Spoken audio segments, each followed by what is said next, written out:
Taylor's gonna have the Barney "I Love You, You Love Me" song played super slow and sinister-like, and like Barney runs a cult. Here, the quote at the end here, Melton: "We want to remain consistent to the authenticity, the DNA of Barney, but we also want to modernize." I don't know what that means. That doesn't sound like he's gonna kill anybody. You ever wonder, like, if you die on a plane, what happens to the body? But didn't they really quick on the Barney thing? Sure. Well, tough transition. That's the most random part of this conversation.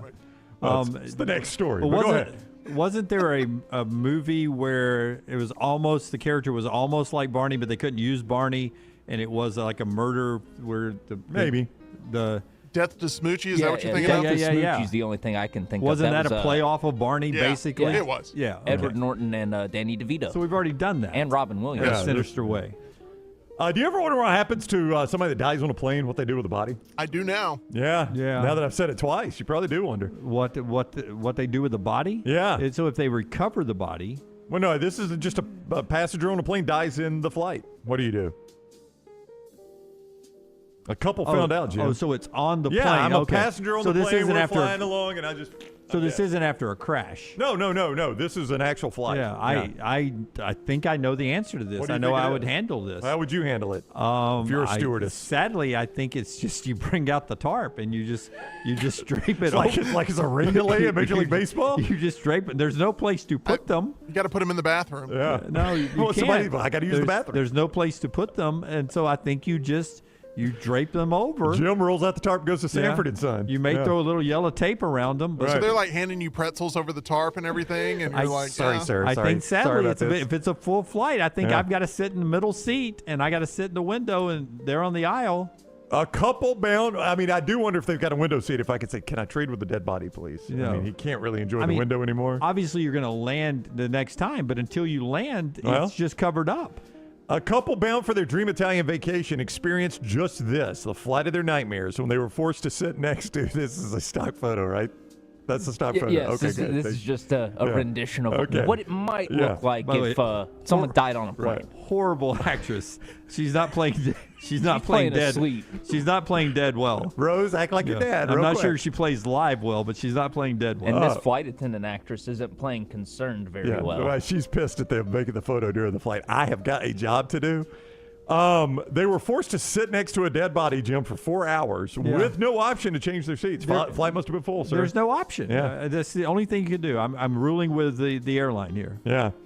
They were on their way to Italy from Australia, and in an interview with Australians' A Current Affair, the upset couple said the deceased woman was placed next to them with a blanket over her body. You are not wrong here. Protocol. Yeah, and they were not given the option to change their seats for the remainder of the long-haul flight. I try to tell you guys all the time, I could do a lot of jobs in this world. I choose to do this one every day. And one day we'll put a tarp over you. Right here. Go ahead. And trust me. That's the end of Jim's run. God bless Jim. God bless America. And trust me, I would like it a lot better than the dummy we put in the middle here. I've always wanted a different option than this. What do you want? Could we taxidermy Jim and just have him permanently be in the seat? I would agree with that, yeah. Then we don't have to pay for the burial. I'm being cremated, so technically just a small, urn. Yeah. What if we melt the Emmys and put those in the urn? As we all know, there's no off-season when it comes to college football. If you want to stay in the know with all things Alabama, join us over on covercrimson.com and get $25 off your annual subscription. We'll keep you up to date and give you exclusive content all the way to the first Saturday of football season on covercrimson.com. All right, Auburn fans, I want you to become a member of thebarnauburn.com and join in on the fun. Whether it's recruiting discussions, off-season chatter, or the latest Auburn athletics news, we've got it all. Get $25 off your annual subscription when you sign up for your account at thebarnauburn.com today. War Eagle. When you crave activity like we do, you belong in the Roback family. Get the best golf wear, hoodies, and activewear for men and women at Roback.com. Use promo code TNR20 to get 20% off your order. That's Roback.com, promo code TNR20. Take the next round anywhere you go with official Next Round gear. Buy yours today at nextround.store. Follow LT on Twitter at @TheLanceTaylor. Jim Dunaway, Lance Taylor, Ryan Brown. Live from the Birmingham Racecourse Casino Studios, The Next Round, presented by Bud Light. is on now. So much NFL news to get to. We'll get to that. Some college football. Maybe the worst bad beat ever in front of the guy who created bad beats for television, who was courtside. But we'll start with the number one team in the country. And I don't know if you've heard this before, Forrester, and I'll say this as I have said in the past. Man, if Auburn plays like they did last night, I don't know if anybody in the country can beat them.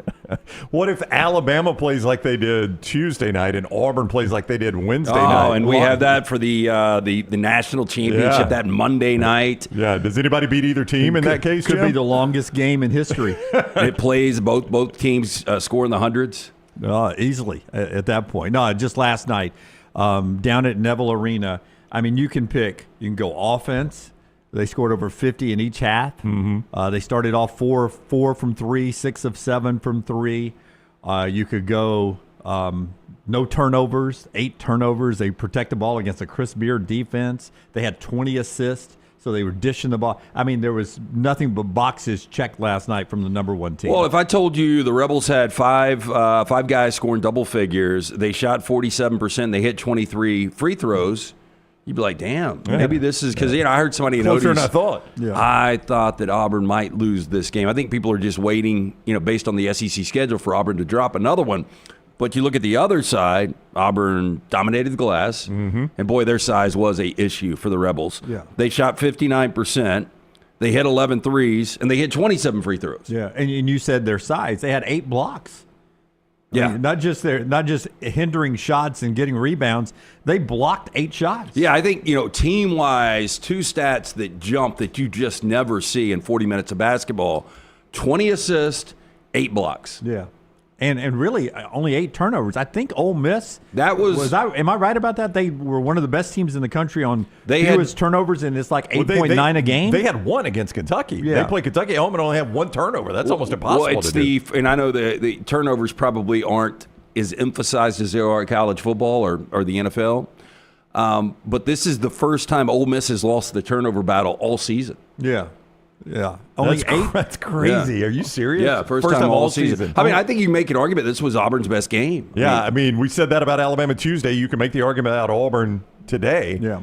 That we may have just seen both of them play their best game of the season. Yeah, rip Mississippi. Put it this way, if we were printing brackets, I think you'd see a lot of Alabama and Auburn Final Four. I think 85% probably would have them right now. Right now. Yeah. I don't think it'll change with Auburn. I think Alabama still maybe loses a game or two. Maybe it's a little bit different. Yeah, and I think they're on the edge of the ones. Even, I mean, with 2 losses, I don't think Alabama's out of the one discussion by any stretch of the imagination. Now, some of that depends on what everybody else does. Yeah, but you just had Florida lose on the road that in helped. Georgia. Yeah, that definitely helped. And if Alabama can find a way to scrape out a difficult win against Tennessee, then you might be talking about Alabama and Auburn both being locks on the one line at that point. No way Auburn falls off now. No, not now. Not falls off the one line. I'm not even sure they could fall out of the overall 1 seed right now. Me too. Yeah, I mean, if Auburn goes on and closes out the deal, I mean, sans what happens in the NCAA tournament, are we maybe sleeping on Auburn as one of the better regular season teams of all time? I know it sounds kind of crazy, but when you look at their depth, you look at their experience, you look at just the flat-out results. Steven kind of joked about us bringing up they hadn't played any tight games, and the games have gotten a little bit tighter. But when you look at the totality of the season, they have been dominant. And to only have 1 loss in this crowded SEC right now, because we're talking about other teams that are going to be sub 500 that will get in the NCAA tournament because of the difficulty of the conference, and we're talking about a team that might only lose 1 conference game. Correct me if I'm wrong. Oklahoma is now 5-11. Am I right about that, or 5-10, or whatever? They're 5-10. 5-10. Yeah. And they're still very much alive. Yeah, and I still hear that they're a good team. Yeah. Texas is 5-10, and they're less alive than they were going into last night, but they're still alive. Both of them are about in the same place. Yeah. Back to your point on Auburn as one of the greatest regular season teams of all time. We discussed it, I think, 2 weeks ago, maybe it was a week ago, on our basketball show podcast. And the way Taylor and I did it, we broke it down from 2000 forward or 1990 forward, because you can't get back to Indiana Hoosiers in 76 when they were totally unbeaten, or those UCLA teams in 71, 72, 73, around that era. It's hard to compare that era.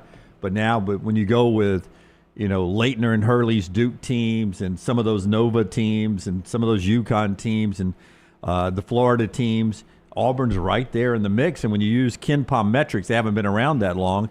Auburn's off the board in the KenPom metrics right now. Yeah, I think it's hard to, and again, that's why I said you got to take the NCAA tournament, whatever happens, kind of away, at least right now when we're talking about this. Because if they were to go on and only lose one SEC game and they won a national championship, then I think it's one of those teams we would remember. But the teams you continue to bring up are teams that won a national championship. Yeah, and that was our scenario. We played it out to if they went on to win the national championship. Yeah, where would they be remembered? The best, I still say the best team I ever saw in my lifetime was the undefeated UNLV team. But we never think of them as the best team ever. Why? They lost the last game. Well, because they lost to Duke. And, that's right. And they also, the regular season, back then it was the Big West. Oh, they didn't play anybody. I mean, right. Who but did they ran them out of the gym every night.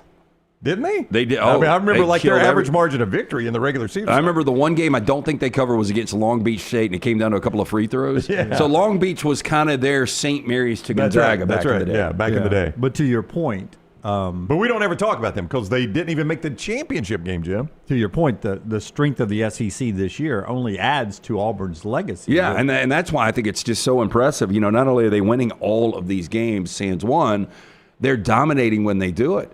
But, the problem is, Auburn fans will remember this. We'll remember it because we covered it. But if they don't close the deal and make a deep run in the NCAA tournament, it's much like, 2011 LSU regular season football was incredible. And then they had the rematch with Alabama. And based on that 60 minutes of football, I mean, how different is the perception of LSU in 2011? Nobody talks about it. And it was one of the best teams ever in LSU history. Yeah. I mean, they dominated all the time. The one game that they really had, trouble with was in Tuscaloosa, the game of the century. Even in the SEC championship game, they popped Georgia good. That LSU team was one of the better defensive teams. They struggled at quarterback, one of the better defensive teams in SEC history.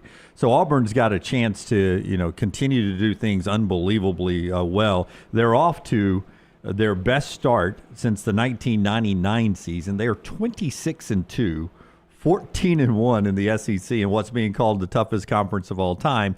And Bruce Pearl talked about that after the win last night, 106-76 over a Sweet 16 style Ole Miss team. Coach, you've talked about making history and how good this league is. This is the best start, a program record for the best start through 15 games in the SEC. Can you speak to just what your guys have done, what they've been able to do this season, and kind of what it means to reach that mark? So this is the best 15-game start? 14-1. 98-99 was 13-2, I believe. And that's for Auburn? That's for Auburn. Okay, yeah. Well, but they don't play 15, they play 18. So let's come seek me out after the 18th game. Well, I'll say this though, boy, coaches are difficult. They do not want to. They don't want to talk about hypotheticals and look forward. Meanwhile, if we were downplaying the 14-1 start, it'd be like, how come nobody's talking about our 14-1 start? So I don't know if you guys remember our discussion when we discussed what would it take to win this league. This is before league play started. What would it take to win this league? I think we said 15-3. I think I said 14-4. I think y'all might have said 15-3 could do it. I mean, Auburn's worst case now is 14-4, and I don't think they're going to lose 3 straight games here. Yeah, I think I settled on 14-4, maybe 15-3. Alabama 14-4. Alabama certainly hopes the answer is 15-3. It gives them a fighting chance. Yeah, we talk about there. Alabama's final 3 games. I mean, Auburn's are they're pretty not easy. Brutal too. Yeah. A&M feels a little different after last night, but everybody has a one-off bad game. Yeah. Well, I mean, A&M's lost 3 straight, but I'm not talking Vandy last night. Yeah, but if you go back a week ago, we were talking about, man, this Alabama team, this defense. Yeah. I just don't think they can do anything. Well, no, that's the SEC right now. We'll get into everything else in the SEC, but to Auburn's finish, they're on the road at Kentucky. Last night they got Jackson back, they got Lamont back for Kentucky, and they got a big win. We'll talk about it in a second, but it'll be a whole Kentucky team, as whole as they can be, up at Rupp Arena 12 noon on Saturday for the Auburn Tigers. One other note, Johni Broome went into the 2,500 club last night. Only the 86th player in Division I college basketball history to do that. Sears did it earlier this year. You got to be around a long time to do that, but Chad Baker's been around a long time, and he went into the 1,000-point club earlier this year. Oh, what a game for Chad Baker. Yeah. Chad Baker, great shooting last night, 22 points, 24-9 for Johni Broome. And on the way down, Little T was like, hey, it looks like the odds have flipped on National Player of the Year. Broome is now the betting favorite. And I see Bleacher Report on the Wooden Award has Flag the favorite. This thing is starting to move Johni's way, I believe, a little bit on this national discussion about Player of the Year. 24-9 against that Ole Miss team. They came out and they were going to try to front him, to have the guy in front of him to try to bad idea. Basically make you lob it into him. Yeah, which Auburn by the way, Auburn had no problem doing that. Yeah, we'll lob that thing right away, won't we? Boy, Ole Miss doesn't have any size, though. Back to the Player of the Year. I think the way to do this, and I don't know if you'll ever have it like this again, because normally there might be 3 or 4 players in the mix, but it has been wire to wire, those 2 guys, Cooper Flagg, Johni Broome. You know, there was a time where Johni, before the ankle injury, was a pretty heavy favorite. So at that point, jump on Cooper Flagg. And then after a couple of down games, possibly, including the injury, then it becomes a huge margin again, but in the favor of Cooper Flagg. So then you could have got on Johni Broome. You could have gotten a huge middle with these 2 if you would have played them at the right time. Yeah, you're right about that. So the Wooden Award is the one my bookie has the odds for. They don't have the odds for the Naismith. And I don't know if you can remember the numbers. I gave them the other day. Like, Flagg was like a minus 500 something favorite. Yeah, you were like minus 526, but Broome was like minus 220 or something. Okay, so that's what I was going to say. That's about what it was. We were surprised that both were minus. Correct. Well, they still are. Yeah. But today, Broome is minus 800. So he's going from 220 to 800. And Flagg has gone from 500 something to minus 193. Did they vote at the end of the regular season? You're a voter. I am a voter. You've already got your Broome vote in, I'm sure. It's who I'm going to vote for. I know. Did they send you a Broome? They have not. I was joking with Little T. I was like, back in the old days, if you were like a Heisman voter, you would have got little gifts from all over the country. Yeah. And I was like, Auburn would send out a little whisk broom probably with a 4 on it. Well, the reason Pat Kelsey, they sent you the glasses. That's the only one I've got. When I was a Heisman voter, still at the time where they used to do that stuff. Yeah. I don't think as long as you've been a Heisman voter, you've probably never gotten any of that stuff. I just have to confirm an email. Yeah, but I got a Jordan Lynch. You remember him at Northern Illinois? Yeah. I got a Jordan Lynch lunchbox. I don't know why they did it, but it was not really a lunchbox. It was like one of those tiny soft-side coolers. Yeah. Not worth anything. Yeah. Like I never even used it. I just tossed it aside, but... So where do you think that is? In a dump somewhere, a landfill? Yeah. Yes, maybe down here on the off-ramp. Some kid in Ecuador's pulling out his bologna sandwich right now. Who's Jordan Lynch? I don't know, but he must have been the greatest football player of all time. By the way, I had one of the best sandwiches I have ever had in my life yesterday. What was it? It was a place called Ollie and Finn's in Columbia, Tennessee. Lance sent me there. This place is legit. Yeah, I hadn't been there when I sent Brown there because, it's right outside of where Maddie and her family live. It's a bit off the beaten path. You got to get off 65 a little bit to get there. Yeah, but it's worth it. So they had like 10 sandwiches, and they got really unique names on the sandwiches. But I got their fried bologna. It came on white, but it was thin sliced bologna. Okay, so it wasn't as thick. No. The Puckett's, I love that place. It's too thick. Too thick. Yeah. This is about half the thickness. But, man, they had I forgot what all was on it. Maybe a little jalapeno. They had Duke's Mayo on it. They had dirty chips on it. Yeah. It was absolutely fantastic. Is it fried? It was fried. Yeah. Oh. So Lance recommended that place. Jennifer and I were coming back from Nashville not long ago, and Lance recommended that place. And you get off 65 at the Columbia exit, and it's probably 20 minutes. And for 20 minutes, Jennifer was reading the menu of sandwiches, and I was like, there's like 6 I want to order. Yeah, I want that one. They're incredible. Here it is. Okay, so Tyler's pulling the menu. And I can't tell you, the place is a hole in the wall. By the way, the counter snack looks good. Just a big tin tray of... I also like how the sandwich section is called sandwiches. That sounds like my kind of place. Dude, I told the chick when I was leaving, the Bloodhound's what I got. I was like, I got to tell you, that might be the best sandwich I ever had. And it took like 15 minutes to get the sandwich, which I told Brown, I was like, I was kind of pissed because nobody was in there. And it's kind of a... It's kind of a small brewery, so they've got like all their wheats and barleys in these bags that I'm sitting right by. Yeah, it is a weird spot, but it is a fantastic aesthetically, sandwich. it's not Look like at that. you're not going to be like the ambiance is great here. Yeah. But I'm telling you, man, if you're ever if you're just going up or back from Nashville, stop in Columbia and go to Ollie and Finn's. Mm-hmm. Look at that crap. Do you get the meal free here? I like that. I like that right there. Oh yeah, go back. By the way, for 2 sandwiches and 2 drinks, $43. So yeah, you like the loaded nachos there, Jimmy D? I mean, then I'm just like, it looks like so much fun. Yeah, there's a lot going on there. Well, I'm just telling you, it's really, really good food, and I didn't realize. I knew Franklin had a big where we had dinner on Tuesday night. I knew it had a big food scene, but I did not realize that Columbia has the food scene they've got. Yeah. All right. So that's LT coming back from Nashville. Brownie. I got one more thing on the Auburn game. Okay. we're getting some of this in the chat room, and I was asked 2 or 3 times about this last night. Poor Charles, anytime he goes to an Auburn game, ESPN's going to drag him over. Regardless who the announce crew is, Charles is going to get dragged over there, and Charles doesn't care. I mean, he's great. But I got 3 texts during the game. I didn't get to hear it. What was going on in this thing? Like, none of us, Lance and I were both at Odie's, and this was in the second half, and no volume. There is volume, but there's also competing volume, so I can't really hear what he's saying. I didn't just hear know it. Charles I don't want to bring it up, but people were insinuating that he had a Redmont vodka or 2. Well, hell, it's his day off, first off, and he's not going to work. And it's up to ESPN. ESPN's going to drag him to a microphone, and he's nice enough. But did you, on the text you got, so the text I got, everybody was like, funny as hell. And I heard Neuheisel talking about it this morning, funny as hell. Yeah, exactly. And it goes back to what we brought up with Clay when he pulled the see you next Tuesday or see you next Thursday to you multiple times. Certain people, their actions, their words, it's different. Like if that would have been, pick somebody else on their off day, as you said. Give me somebody else. Let's just thought if LeBron James, if it was Tiger Woods, he'd be getting killed. No, you're right about would that. be getting killed. But Charles is just like, man. Hey, look, this is part of Charles. Well, it was also a bunch of alumni were back for Auburn. We're being honored. Sonny Smith, the great Sonny Smith, was there, and Charles, walked over, big, huge hug with Sonny, sat by Sonny courtside there for a little bit, and then went back to his other seat and back into the season ticket booster lounge for a while. Listen, you can have 0 drinks, and if you're having a good time, or if you're sleep deprived, you may sound a little in a fun mood. He was in a fun mood last night. Yeah, some people are just punch drunk, right? Hey, and I know he's got a driver.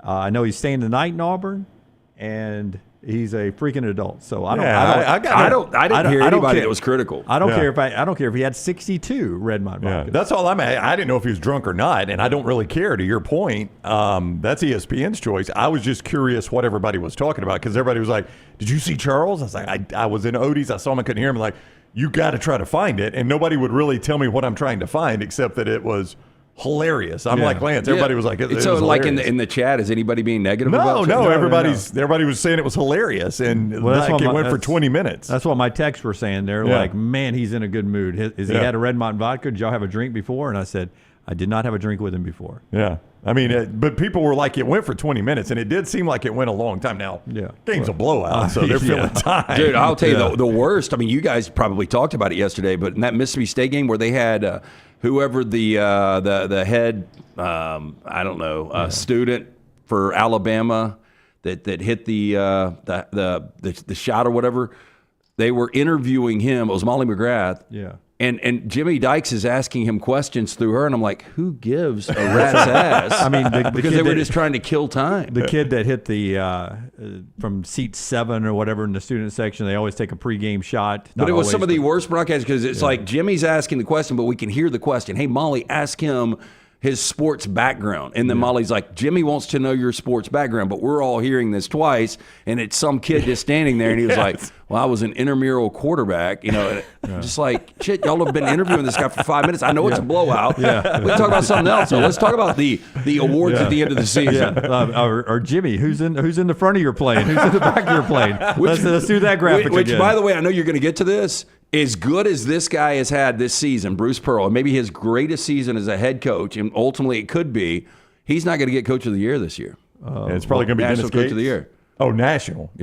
I thought your SEC may still be Dennis Gates. Okay, hold on all that. Tap the brakes. All that. Can we just, while I mentioned Sonny Smith, can I just bring up the great Mike Woodson for a second? Because first time anybody's ever used that to describe. Well, I'm just saying there's a lot of you out there that they don't remember Sonny Smith's history.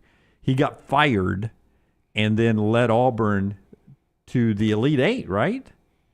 I know they went to the Elite Eight because they lost to St. John's. And they unfired the year they unfired Sonny? Yeah, they fired him. I think that was 86, wasn't it? It was going to be his last year. He knew his career was over at Auburn. He was coaching out the end of the year. They end up going on a run, winning the SEC tournament, go to the tournament, and go to the Elite Eight. Yeah, it was Chuck Person, I'm pretty sure. Until Bruce Pearl. It was the deepest run Auburn ever had, and they rehired Sonny. Yeah.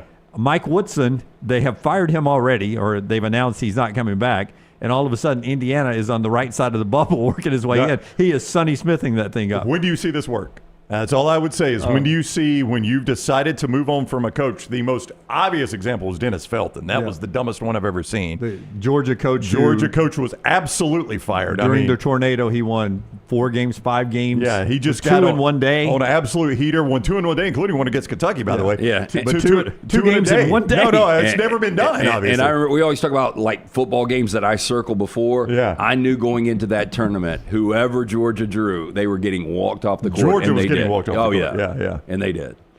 Yeah. You mean in the NCAA So basically, tournament? we gave this guy an extension. We were going to fire him just because he won an act of God college basketball tournament that we've never seen. Yeah, and you're like the circumstances. So he's got 70 games, 80 games that you've decided to fire him on, but you're going to let these last 3 change your mind. Does that make any sense whatsoever? No. And the same thing's going on with NC State right now. You know, their coach had I don't know if Burns is a generational player, but they had a really good player. In the Final Four last year with him. They got hot at the right time. They make the Final Four, and NC State, they were going to fire the guy. And NC State's like, oh, well, we went to the Final Four. I get it. It's hard to fire a guy after a Final Four. That's difficult. Winning a conference tournament and just getting you an at-large and keeping that guy on a little bit different. When you make a Final Four run, I mean, you're kind of forced. Your hand's forced at that point. But you know what they're going to have to still do, right? They're going to have to fire the guy. I mean, you just delayed the execution. Steve Fisher never would have gotten the Michigan job, but as an interim coach, he wins a national championship. There's nothing you can do at that point. But the only team that didn't do it, that should have done it, when Nolan Richardson stepped down and Mike Anderson took over that team and coached them won a couple of games down the stretch and into the SEC tournament, and they did not give him the job. Which was weird because didn't they give it like Stan Heath? They hired Stan Heath, who got this is the other thing that's a pet peeve of mine. Mid-major coach, never really heard of the guy. Oh my gosh, wait a minute, he made the Elite Eight. Hire him, or the Sweet 16 even. I know. Like they pull an upset in the tournament. That's the guy we got to go hire. Well, have you looked at the rest of what he's done there? Yeah. I mean, what has he done to build a program? He just gets hot at the right time, and you think he's an SEC coach all of a sudden. By the way, Stan Heath was not. I do think Mike Anderson, and by the time he got his shot at Arkansas, it was different. Yep. Like that transition, I think would have been perfect. That's right. And I think Mike Anderson, his career is looked at a lot differently now if he got that job. Yeah, because he was really good at UAB and Missouri. He was the main recruiter for Nolan Richardson, so they had talent that was running in. Nolan had gotten a little old.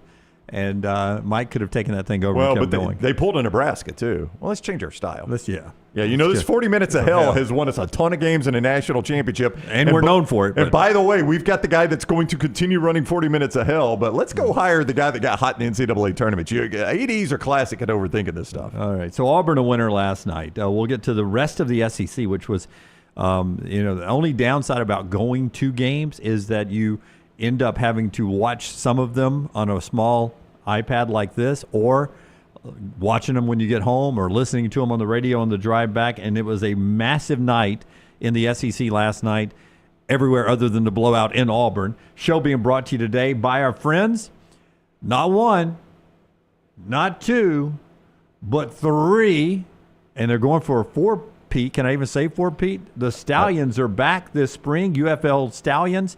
And they're ready to pack protective. I think it's April 11th, Brownie. They're trying to open up and pack the first home game. Yeah, I don't know if we've ever had a 4-peat in anything. Have we? Join us and all of Birmingham, hopefully, Friday, April 11th at 7 o'clock for the Stallions' home opener against the Arlington Renegades. God, when you bring Arlington in town. Rivalry game. Cheer on your 3-time champions as they look for number 4. They've also got fireworks post-game. You can get tickets, UFLStallions.com, UFLStallions.com. It is the Birmingham Stallions. Go get those tickets right now, UFLStallions.com. Okay, let's make it the largest crowd in UFL history. Can we do that? I don't know the bar to beat, but yeah. I'm not being a smart aleck. I just don't know the bar to beat. Now, we're unveiling another banner in the upper deck, so we can't use the upper deck. So let's fill the entire bowl. Eventually. Are we going to have a ring of honor there one day? Eventually, that whole upper deck. I mean, I think they just put it on one banner. Yeah. They just keep adding the dates. Are we going to have a Skip statue? Yeah, I mean, go stand in front of Coach. Go on and erect it. Let's go ahead and Holtz's way. Protective is at the corner of Skip and Holtz. Down there. Greatest coaches in the state of Alabama history. Well, we got to go Bear and Nick. Saban, probably Skip is number 3. We're going to skip in a hurry. Yeah, Saban, Bryant Holtz. Yeah. Lou? Skip. I mean, right there, Bill Clark was really important for what UAB football was. So Sure. That at that little T up there, just make it the corner of Clark and Holtz. Put those two names. How right many there. UFL championships is it going to take for him to overtake his dad's one national championship at Notre Dame? I don't know. There aren't enough. I don't know. I mean, it's I impressive. heard the currency's 5-1. So you still got some work to do. Only one way to find out. Well, I don't know if you're paying attention. They got an NFL quarterback backup, McGowan, but they got him back to be the starter.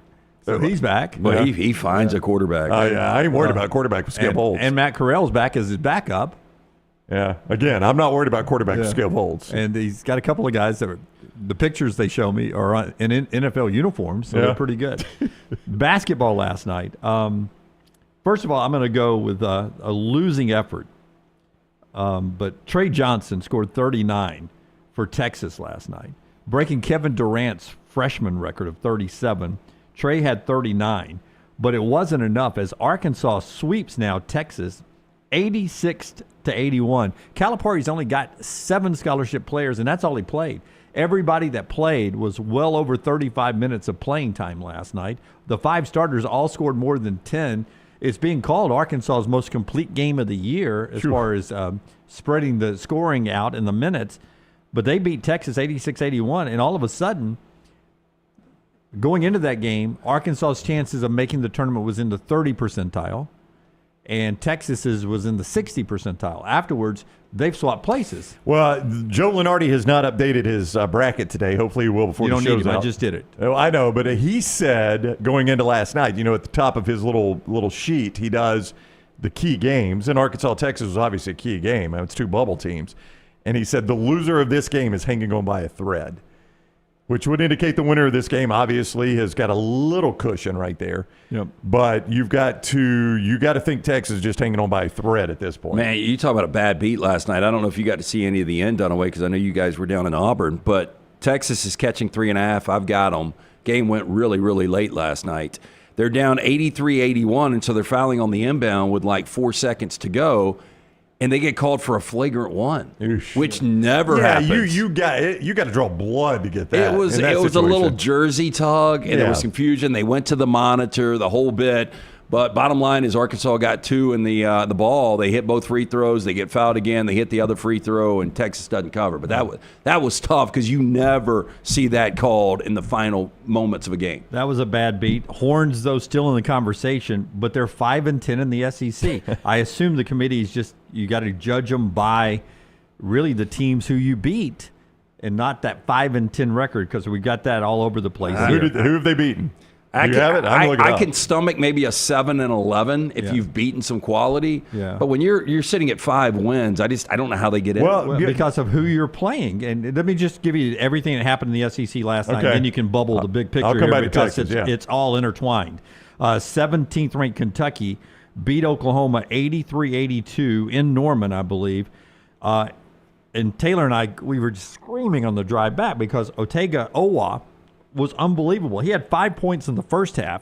Lamont is fouled out in this game for Kentucky. And Owa. So do y'all listen to basketball on the way back? We listen and watch it. I mean, it was all over the place to stay awake coming back from Auburn. Hoop heads. Owe, I think.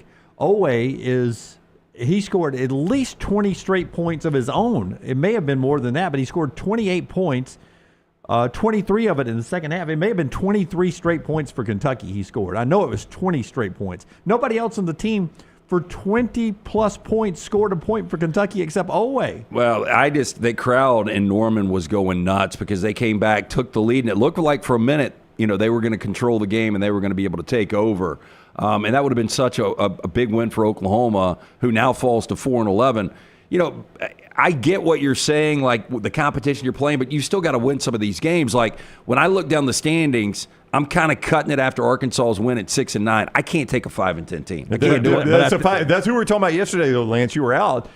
They just beat Florida. They're 5-10, and then Dunaway gave you some of Georgia's wins. I want to come back to Texas, but Georgia's the case that Dunaway was making. But they beat St. John's. They beat St. John's. But that was early in the season. St. John's is a much different. Well, they are, but that's still. But you're going to put somebody else in who only has one win. I mean, SMU's in conversation, got 0 quality wins. Okay, well, SMU has won, what, 6 straight on the road now? Against who? Well, they're still winning on the road. Georgia's 1-7 on the road. You've got to be able to win away Georgia from was home. playing SMU schedule, they would be. You don't know that. Oh, I do. I've got a brain and 2 ears and an eye, or 2 eyes. 5 and 10, that should be just mandated. You can't get to the NCAA tournament. Well, you can't do it that way. Yeah. No, you can. Well, if you do it that way, then you're not putting the best teams in the tournament.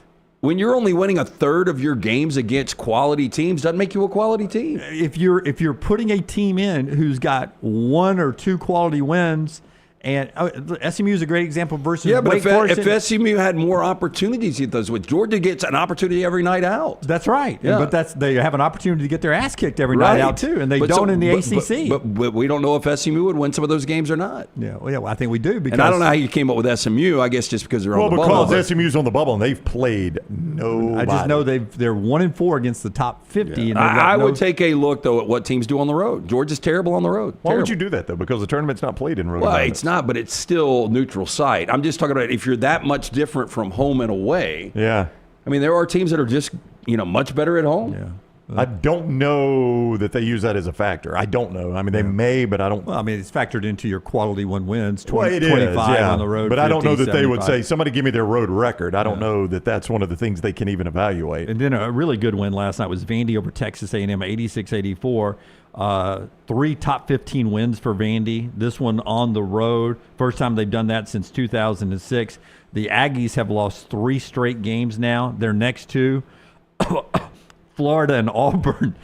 Ouch. I mean, now how is that fair? I've lost 3 straight, and now I'm playing Florida and Auburn, so I'm going to have probably a 5-game losing streak. I can't be judged by a 5-game losing streak. Well, win one of those games. I mean, Jesus. Well, but there's not 68 good teams in this thing, though. You're arguing for 68 quality teams. We don't have 68 quality teams. I just don't think it should be by your conference standings. It's got to be compared to what everyone else has done. Yeah, too, but right? I still think you've got to look. I mean, if you're playing quality teams, but you're losing all those games. No, I agree with you on that. I wouldn't go as hard as you do on the road home thing. But I also understand, Lance, there's not going to be 68 good teams in this. We got to fill. We say it every year. There's got to be 68 in it, so you're going to have to find 68 somewhere. Yeah. And I mean, give me that one-sheeter again. Going into last night, those blue teams that were on the bubble they had games last night from Lenardi. That's how that sheet works. And Wake Forest, for example, they got beat by Virginia last night, and they're on that bubble there. That's a bad loss for them. Yeah, it is. That's a bad loss. That's how bad Virginia's falling. I'm not going to drop Texas below Wake Forest. You want me to drop Texas below Ohio State, who got beat by Auburn? Auburn was playing, the tuba player from the pep band on the sidelines in Atlanta that afternoon. They were beating them so bad in the first half. I mean, Oklahoma had a bye going into the game last night. They're 4-11. You're going to drop them at 4-11 all the way from having a bye one night to not in the tournament? I cannot believe Oklahoma's in this tournament. Well, they're not yet. There's going to be some bad teams in this tournament. They're not yet, but yeah, Texas. I mean, North Carolina had to have a secret contract signed to keep their coach. They're almost in. Indiana has fired their coach. Yeah. They're almost in. Georgia, we were just talking about, they're almost in. I think nobody. This is what needs to be clipped and sent to the NCAA about expanding this tournament. I say amen to that, my friend. Like we've got so many shitty teams that are going to get in to begin with, right. And now we want to extend it, have more shitty teams on top of those. I agree 100% with you on that. That's the argument I'm making. There's not 68 good teams right now. But you guys remember back in the caveman days when Alabama was on the bubble occasionally fighting to make the tournament, and really it would just Anthony Grant and Avery Johnson. One good Q1 win, one good quality win. We were like, that may be enough to get them in the tournament. But I always remember those teams being like 8-8 or 7-9 in conference. They were horrible teams compared to that was the teams a lesser we have now. SEC though. But I agree. And that's what I'm saying. This Texas team would have mopped up back then. This Oklahoma team would have mopped up back then. Can I do Texas real quick? Yes. Here's their out of conference. You find the good win for me. They lost to Ohio State, which that's still not even a good win if they win that one. They lost. It's a bad loss. So it's a bad loss. Yeah, Now, Houston Christian, Chicago State, Mississippi Valley State, Syracuse, St. Joseph's, Delaware State, NC State. They lost to UConn. Yep. New Mexico State, Arkansas, Pine Bluff, New Orleans, Northwestern State. That's their out-of-conference wins. Okay, but what about in the conference? Well, in the conference, you want their wins or their good wins? Just give me their wins. I'll just give you their wins. It ain't hard. I mean, you just roll through. It's only 5. You just roll through Houston Baptist. I mean, just give me the wins. At Oklahoma. Yep. No. Go ahead. Versus Missouri. I mean, that's a tournament team you beat. That's their best win so far. Versus Texas A&M, tournament team you beat. Yep. At LSU, doesn't help you anything. And then against Kentucky, they're in on the strength of 3 wins. Well, if they're in. And you lost South Carolina, you're out. Yeah, so I kind of agree with Lance on that. Texas is not in for me. I don't think so It has either. nothing to do with their 5 and 10. It's just they don't have enough good wins. Yeah, they don't have enough good wins. And to Lance's point, I know they no longer look at the last 10 games, but to Lance's point here, if I'm on that committee and I look at, show me Texas' schedule real quick. Wait a minute, they were playing for their life and they lost at South Carolina? No, thank you. So okay, put a pin in this because we need to take a break and tell you about a couple of sponsors. When we come back, though, I want you to read me some more of these bubble teams, just their wins, because Oklahoma, what are they, 4-11? But I think we're going to find out Oklahoma did some more work pre-conference against some quality teams. I don't know. Terrible on the road as well. Yeah. When you're 4-11, you can't be good you can't be good either at home or on the road. The show being brought to you by some great folks. One of them is our friends at Johnston RV Center, johnstonrvcenter.com. I-65 exit 304 in Coleman, 334 in Decatur, and always online at johnstonrvcenter.com. You can get out of there for as low as $129 a month at Johnston RV Center with approved credit. They've got toy haulers, travel trailers, fifth wheels, motor homes, all of that at Johnston RV. You can see more I-65 exit 304 in Coleman, 334 in Decatur. RV warranty forever. Make sure you got a lifetime warranty on everything that is new and qualifying pre-owned at Johnston RV Center. See more, johnstonrvcenter.com. Follow Dunaway on Twitter and Instagram at Jim Dunaway. Twin Peaks is the best in the game. Here, you're in the red zone for every college rivalry and divisional matchup all season long. I mean, where else are the scenic views as good as your view of the game? Only at Twin Peaks, the #1 sports bar.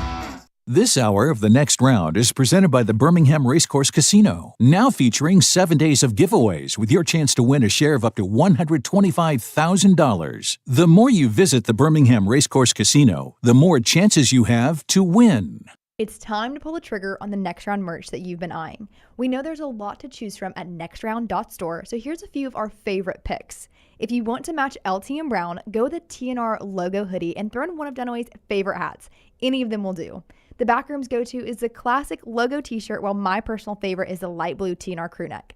All of these items can be found at nextround.store and are EG approved. Rest assured, your order will be packed with lots of love from us here at the Next Round. Head over to nextround.store to start filling up your cart. Hey friends, if you're looking to expand your business and inform the Next Round audience about your exciting brand, contact us at sales@nextroundlive.com to be part of the team and advertise your product to hundreds of thousands of potential consumers on our ever-expanding platform. Let the Next Round help take your business to the next level. Get more information by emailing us at sales@nextroundlive.com, and one of our team members will work with you to build a plan to take your business to the next level with the Next Round. Hey, Lance Taylor from the Next Round to tell you about my friends at Michelson Laser Vision, located conveniently UAB Highlands. Almost 20 years ago, I went in for the procedure. Only took 12 minutes for both eyes. When I went in, I had 2200 vision. I was legally blind. Now I have 20/15 vision, still 19 years later. Make the call today. Schedule a hassle-free consultation. 969-8100. Dr. Mark Michelson, Dr. Jen Michelson, Michelson Laser Vision. Make sure you tell them the Next Round sent you. 969-8100 or MichelsonLaserVision.com. Since you listened to my last message so well and got rid of those cargo shorts and stained t-shirts, it's time to replace them with Rhoback. Go to Rhoback.com and click on the refreshed collection to find all that you need for an EG-approved wardrobe. It includes pieces that will have you ready to hit the golf course after a busy day of meetings, or comfy favorites for travel and working from home. Get 20% off using code TNR20. See, I'm saving you some money. If you're looking to expand business and inform the Next Round audience about your exciting brand, contact us. Send an email to sales@nextroundlive.com to be a part of the team and advertise your product to hundreds of thousands of potential customers on our ever-expanding platform. Join our existing partners in the fastest growing media space, both live and on demand, and reach the most desirable audience for your business. Get information and more by emailing sales@nextroundlive.com, and one of our team members will work with you to take your business to the next level with the Next Round. Alabama loves champions, and you know what they say, the more, the merrier. The Alabama High School Basketball Finals, presented by Alabama Community College System, February 27th to March 1st on APT. The World Wide Web is a large place. Find all your favorite people and content in the same spot. NextRoundLive.com is full of wonderful tidbits about the show you know and love. Find our gear, listen to your favorite personalities, follow our socials, and enjoy your trip to NextRoundLive.com. Want more of the show? Download the app or visit nextroundlive.com for the latest podcast, The Mystery Fifth Hour, our Not For All Ages podcast, The Last Call, and the entire Double Down Media podcast family. All at nextroundlive.com and on the Next Round app.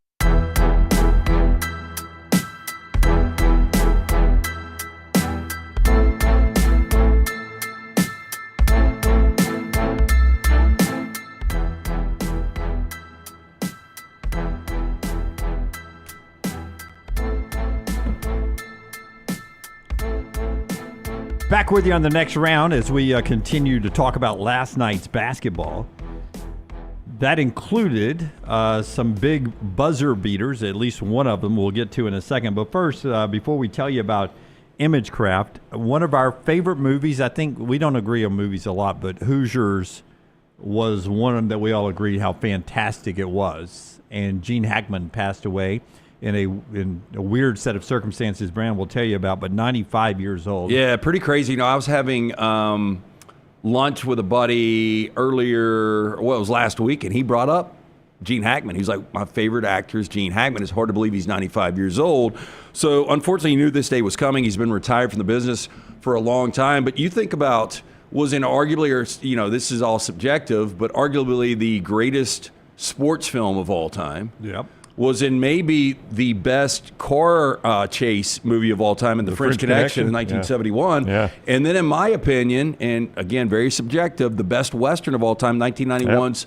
I don't disagree. You know, The Unforgiven. And Unforgiven was, I think, his last Oscar he won, Best Supporting Actor. He only won 2, I believe, right? Yeah, French Connection and boy, they were spread apart, some 71 to 91. Yeah. Best submarine movie of all time. Negative. No, not even close. No. I didn't hate it as much as some do, but the Crimson Tide, I know you love the name.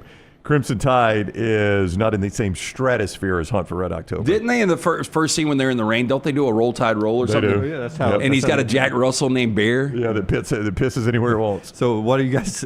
Are you making my case for movie of the year? For Gene Hackman was one of my favorites. This bummed me out this morning when I saw it, and Jim referenced the story. Unfortunately, his wife and his dog were found in their home dead, and they do suspect foul play, which I think those two would go hand in hand. When he's 95 and his wife is 60-something, boy, she's taking one for the team if they decide to do, a mass, let's tap out together. I hope that's not it. It's got to be. I hope not, but we'll see what happens there. But in terms of his career, see, I don't even, you would think doing what we do for a living, I would like sports movies. I generally dislike sports movies. I don't watch a ton of sports movies. Hoosiers is, while it is a sports movie, it transcends sports movies. No, it does. That makes sense. It does. Yeah. Well, the character arc for him, a guy that was on the career rise, had his situation where he was out of work, a little mysterious, coming back to a small town, based a little bit on, factual events that actually happened. I thought it was just, Dennis Hopper, just an incredible character as well. I thought it was well done. I never saw The Replacements. I know he was a head coach in that. It looked awful. Yeah. Okay, let me quickly say, apparently there have been updated reports since this morning. I read the NBC News article that originally said they do expect foul play, so apparently it's been updated that they don't expect foul play, so that's good. So you just happen to have a 95-year-old, somebody in their 60s, and a dog all going at the same time. Yeah, carbon monoxide. Okay, something like that. Yeah. Okay. Yeah. TMZ is reporting now that Hackman's daughter believes that it was carbon monoxide poisoning. Right. But Hoosiers, I know this sounds dumb, like movies like Raging Bull, Rocky, I don't consider those sports movies. I know they center on sports, but I really don't think anybody does. I agree with you. Yeah, but they just translate, there's a difference between Hoosiers, Rocky, Raging Bull, and Remember the Titans, for instance, or The Blind Side. Right. Some would say some are good and the others aren't. I know that argument. No, it's hard to make a good sports movie. Yeah, it is. Really is. And it's a lot easier when you don't know who the main character really is. Like nobody knew Normandale or whatever the guy's actual name was. Yeah. I mean, Bull Durham technically is a romantic comedy. Yeah. But Hackman was just spectacular in that role. Like he sold you as the, kind of out-of-luck little town basketball coach. And if not for the acting of Dennis Hopper in that movie. That's right.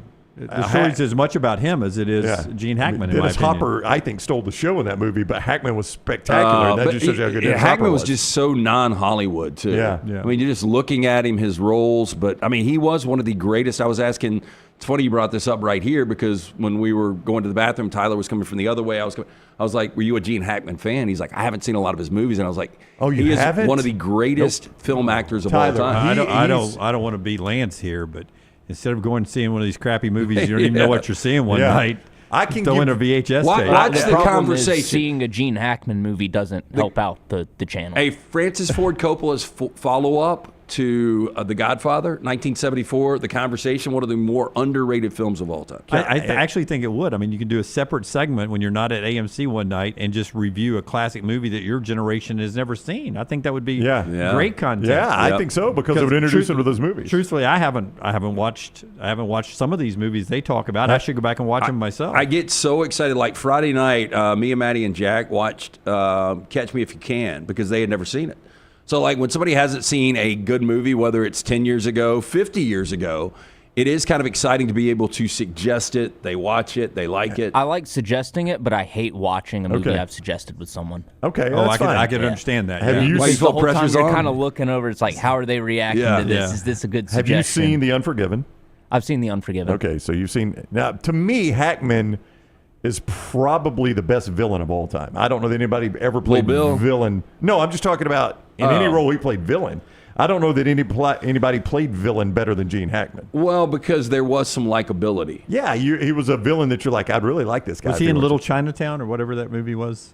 Big Trouble in Little China? No. No, that was Kurt Russell. No. But there was. Is it French Connection? I'm thinking about was when he has a little small hat on. He was Popeye Dole. Yeah. But he was the cop. He wasn't a bad guy. You may be among the only people that have confused French Connection and Big Trouble in Little China. No. Hackman was in a different movie. Did you get the hats confused? Because Big Trouble in Little China has the guy with the straw hat that shoots lightning out of his fingers. No. Help me out here, though. Like, what type of hardened villain did he play? Because it was almost comical, like with the Lex Luthor. That's right. He played Avery in The Firm. That's right. He was a villain in that. I love that. But he wasn't a bad villain. No, but I'm talking about. But he's the antagonist. In almost all those movies, he's the antagonist. Yeah. But I'm just saying it's not like Kevin Spacey's John Doe. No. I don't mean like he was a natural born killer. Yeah. All right, Tyler, Unforgiven you've seen. So I'm going through his filmography. I think I've seen 2 movies. I've seen The Unforgiven, and he's apparently in Young Frankenstein. I didn't know he was in that. He was, yeah. Mississippi Burning. Great one. Okay. Phenomenal movie. He's really good at Mississippi Burning.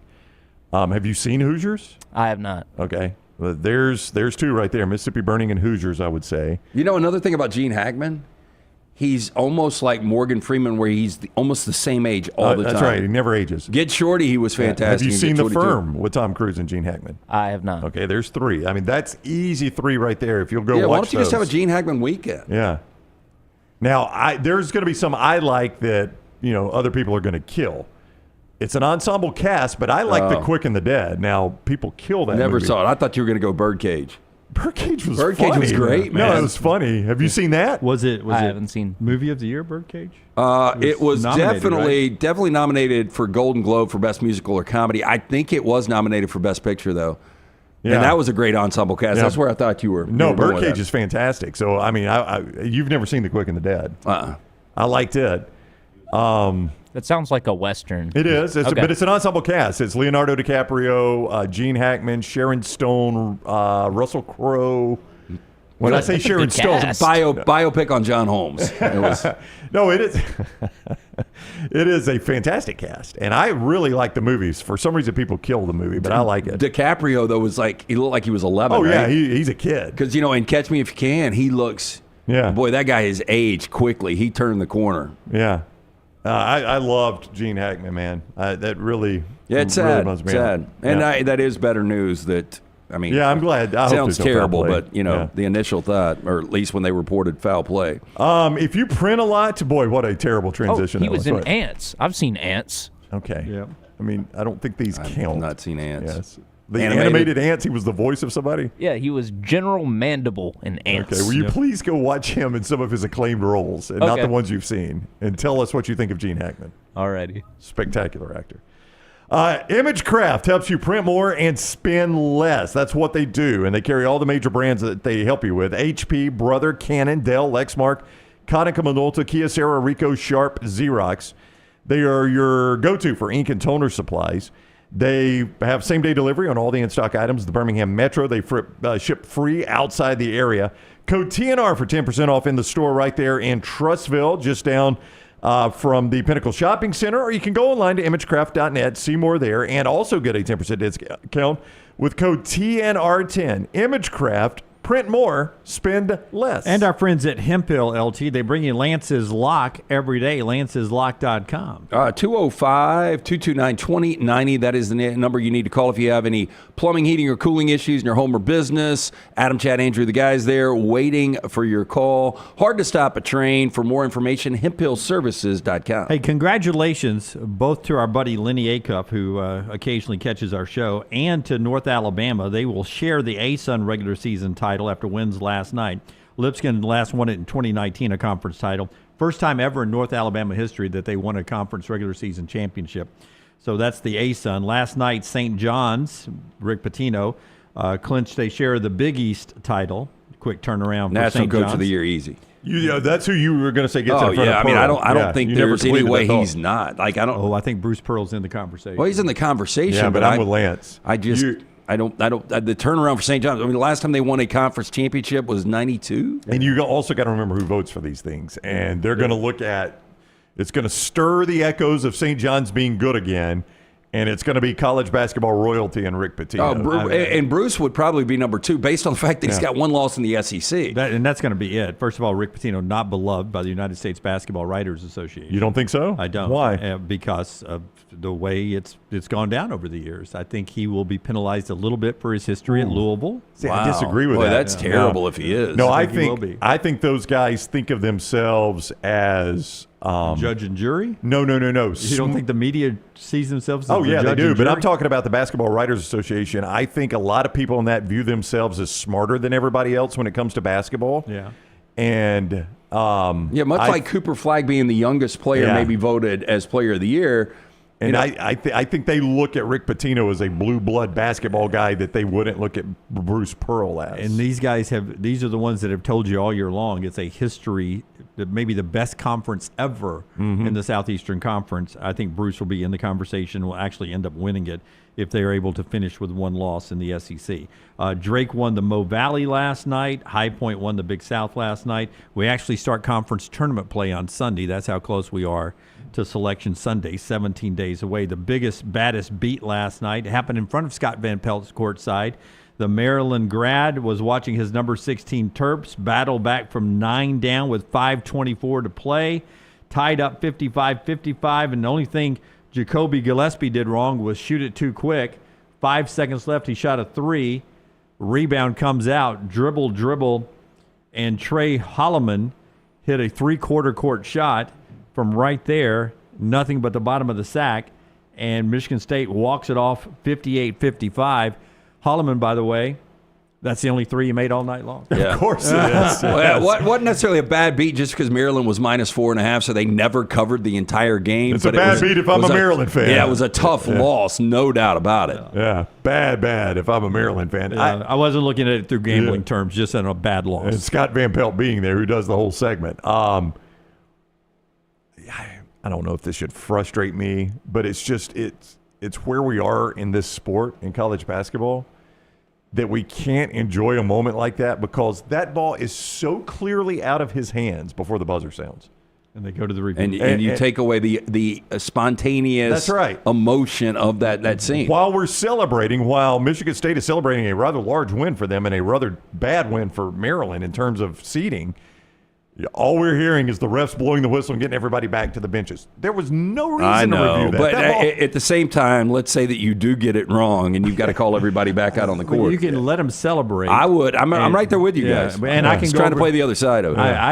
I've in my lifetime, I've seen football reviews and basketball reviews going on while the quarter of the field's being rushed. Kick six, by the way, yeah. I mean, it's okay. Yeah, they were reviewing the kick six as Auburn people are just pouring on the field. Yeah. We'll make it totally historic. We'll you tore down one goalpost. We're going to spend 10 minutes. We're going to get everybody off the field. Yeah. Arizona State style. And then, by the way, we're going to kick all the kicks at the other end of the field because we only got one goalpost left, but that's what we'll have to do, and we'll remember it forever.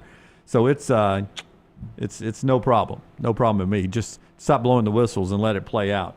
We were going to do one more thought on the bubble and what it meant to the SEC last night after I tell you about our friends at Urology Centers of Alabama, UCA, taking care of your health, guys. As you move from the 20s to 30s, 30s to 40s, and so on, UCA will take care of you. UrologyCentersAlabama.com. Start with the fact there's 16 locations, so you have one near you. You can find the one near you by going to that website, UrologyCentersAlabama.com. They handle everything from prostate health to kidney stones when it comes that time in your life, vasectomies, you want to make that choice, they do that, and everything in between. 205-930-0920 to schedule an appointment, find a location near you, or everything online at UrologyCentersAlabama.com. We were talking about schedules. Oklahoma's 4-11. Can you pull up Oklahoma's wins for me and tell me how we can make a case for the Sooners being in? Texas didn't seem like they did any work pre-conference. They didn't. And haven't killed it at 5-10 in the SEC, some of their wins, and they've got a bad loss with South Carolina. What about Oklahoma? I remember they came to Tuscaloosa for the first SEC game. They had not lost a game. They were unbeaten in pre-conference. Yeah, I mean, if you think a team that's lost 6 of 7 and 7 of their last 9, I don't care what conference they're playing in, deserves to be in this tournament, that's a joke. Yeah. Who'd they beat pre-conference? Who, Oklahoma? Yeah. Lindenwood? No, just give me the good ones. Oh, I'm sorry, Jim. Is there a good one? We don't have time to run through 30 games. I'm here till noon. Yeah. Arizona is a good win. Pretty good win. 82-77. Louisville, at the time you did not know. That's a good win, though. Yeah. I mean, that's 2 tournament teams right there. 69-64. Michigan, who may end up winning the Big Ten. That's 3. They won 87-86. Those are Oklahoma wins before they got in the conference. That's right. Their conference wins are South Carolina. Doesn't count. Everybody got that one. Except Texas.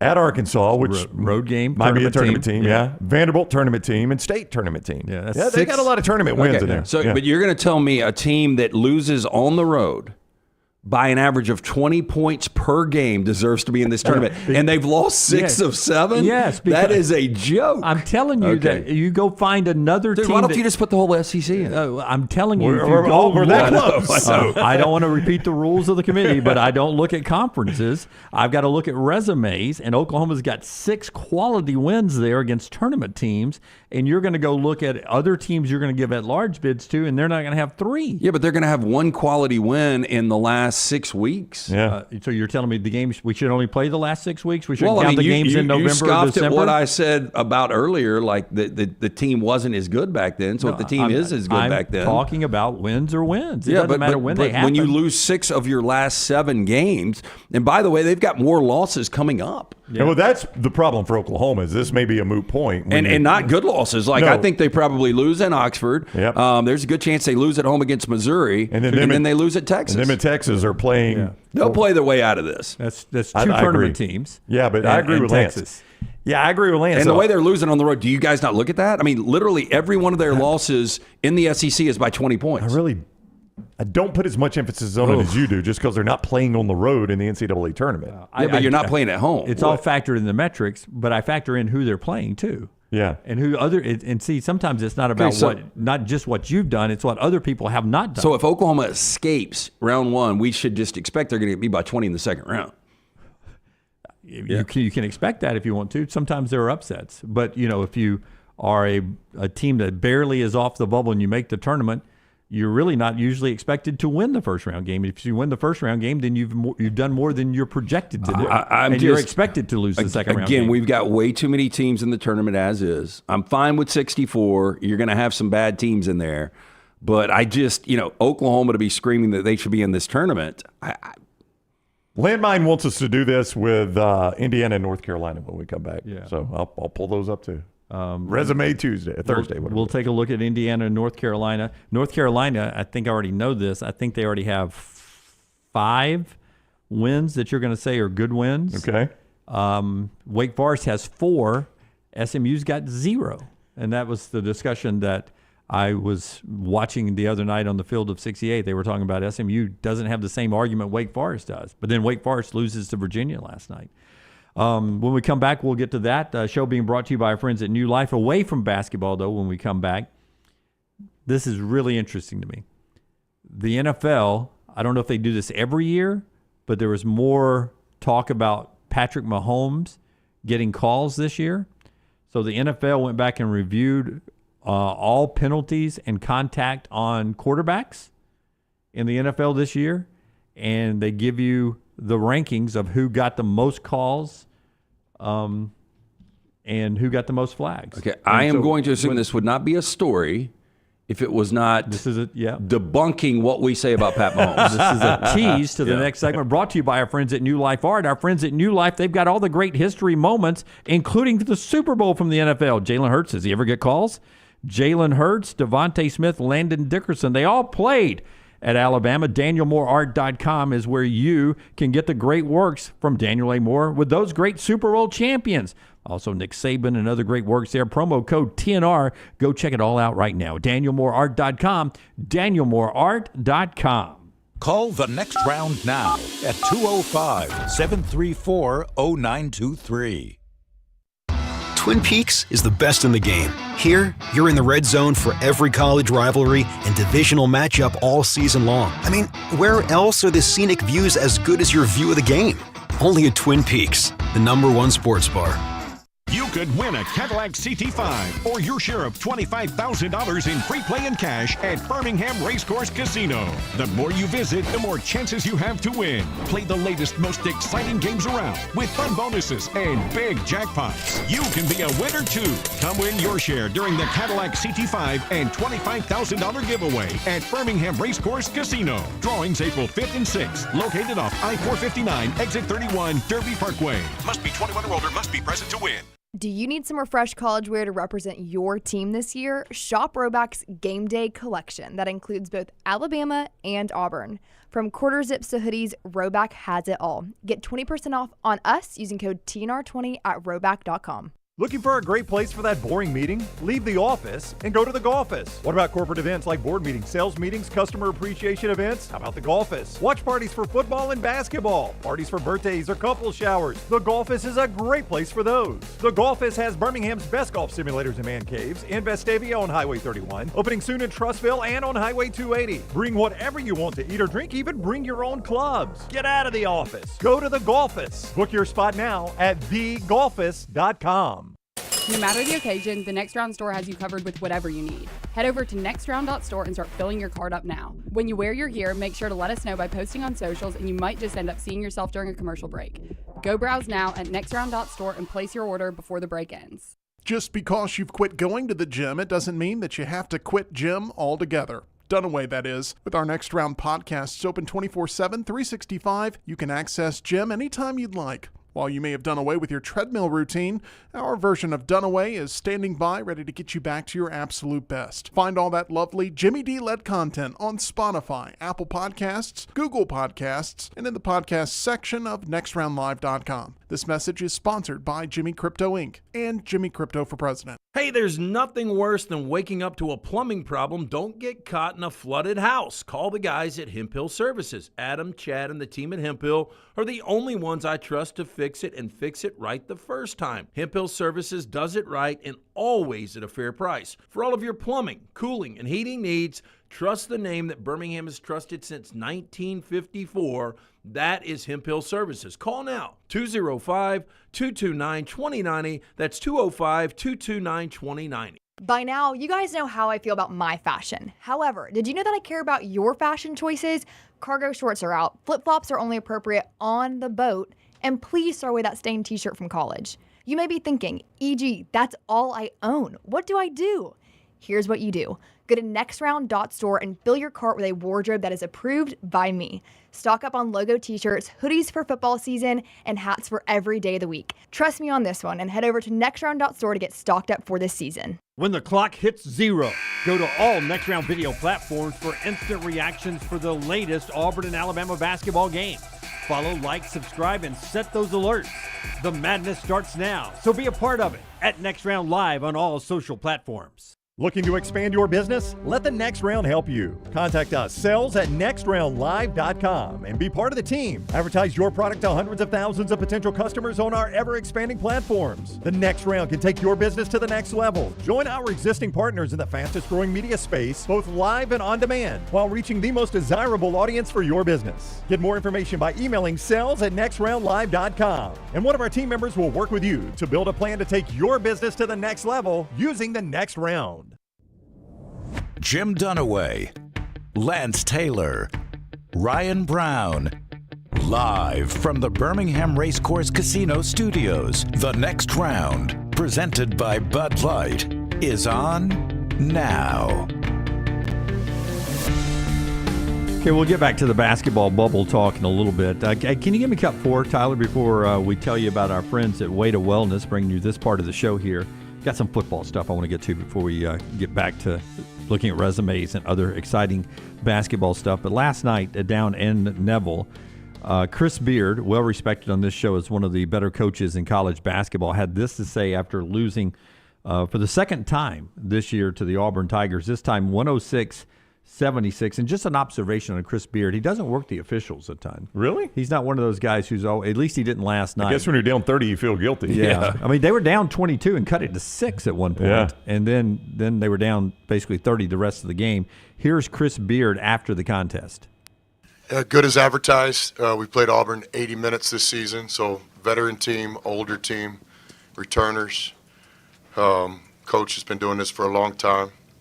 So, yeah, just as good as advertised. A team that definitely, in my opinion, is one of the handful of teams that would be kind of the favorite to win 6 games in three weekends. If you'd have told me before the game that we could get to 80-something points and we were going to shoot, close to 50 from the field and make some threes right around mid-30s, get to the free throw line more or equal to Auburn, and take care of the ball relatively well, 10 or less turnovers, I wouldn't have predicted that we were going to win the game, but I would have predicted we'd have a chance to win the game. But that wasn't the story. Y'all saw it because on the other side of the floor, just non-existent defense from Ole Miss.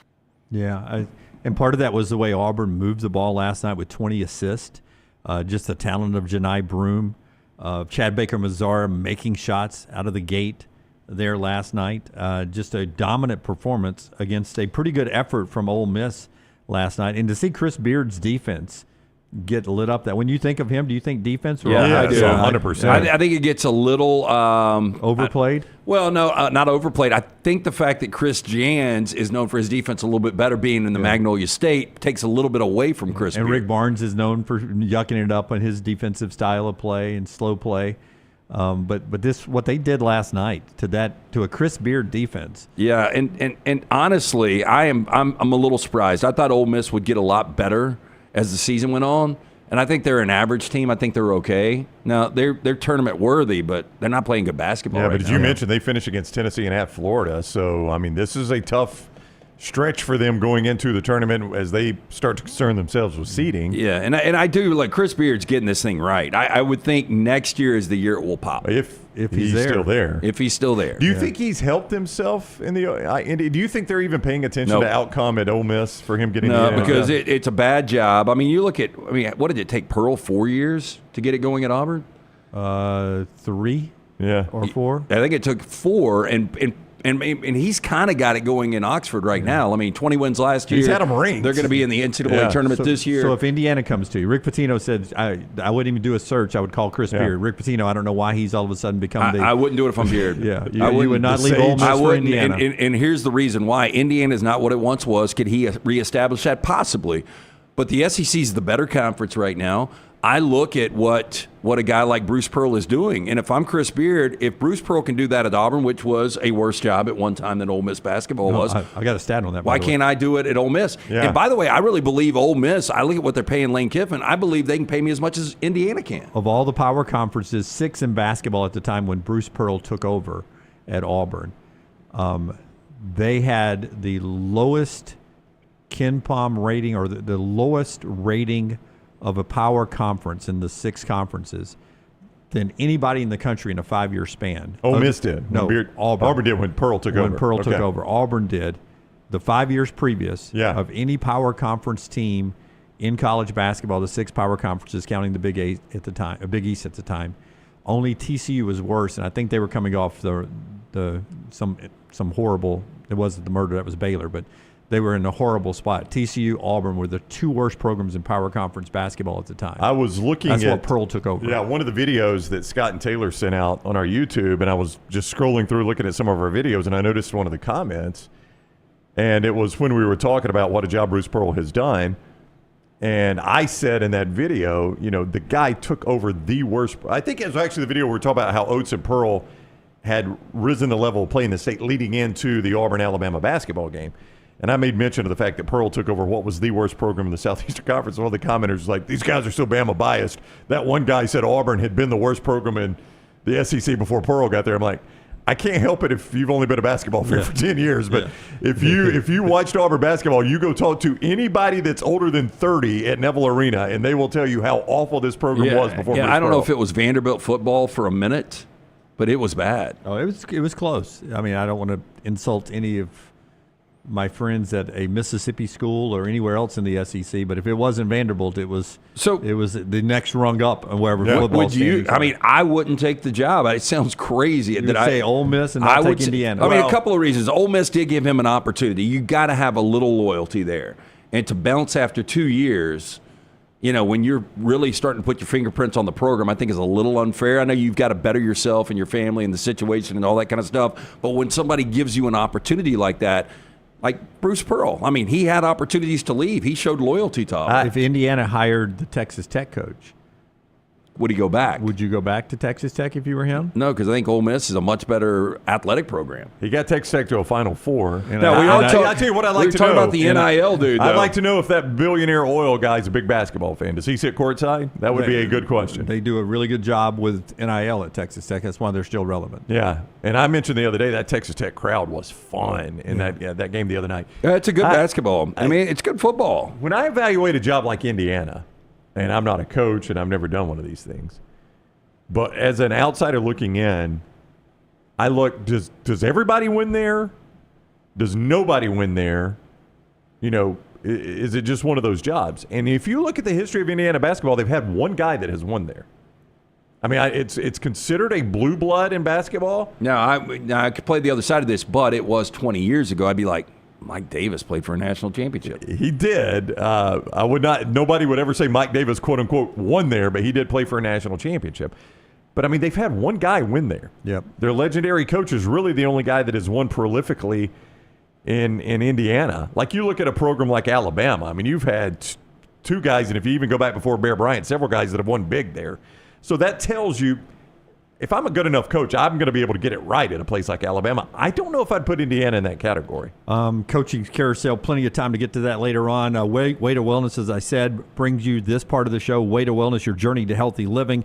Leslie and her board-certified team, aplanforme.com. Aplanforme.com is the website.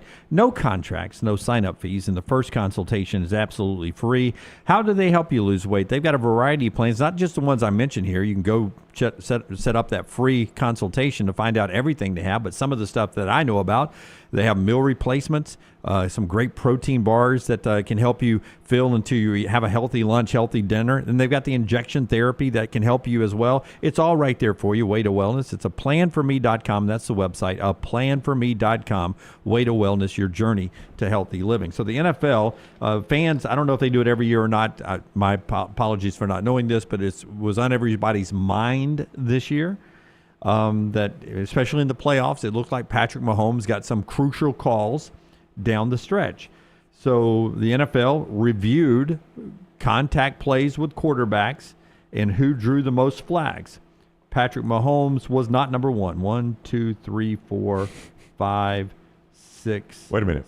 7, 8. Mahomes was the 8th quarterback in terms of drawing flags. 8th quarterback drawing flags this year. Brown, the only reason you're hearing about this. No, you're right. The only reason the NFL You know what's strange is normally a big guy, in basketball we talk about these guys, they don't get officiated correctly because they're so physical and stuff.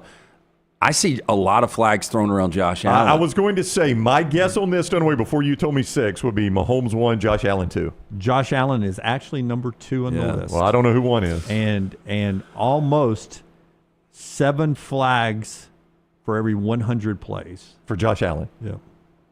Which really doesn't sound like a ton. Yeah, Mahomes is like 3.53. Yeah. Is somebody with a sketchy offensive line, maybe Joe Burrow?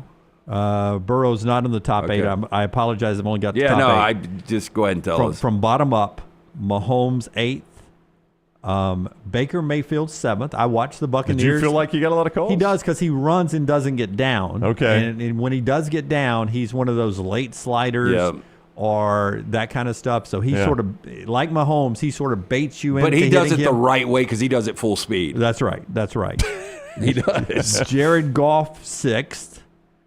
He got a lot when he was with the Rams. Kyler Murray 5. I feel like runs a lot. Some of the running, but some of it is size a little bit with him. Maybe he is a bit undersized. Cooper Rush was 4th. Wow, he didn't even start the whole year. Yeah, Bryce Young. Was this per play then? So that's why. Yeah, it's okay. My bad. average My per bad. 100 plays. Yeah, okay.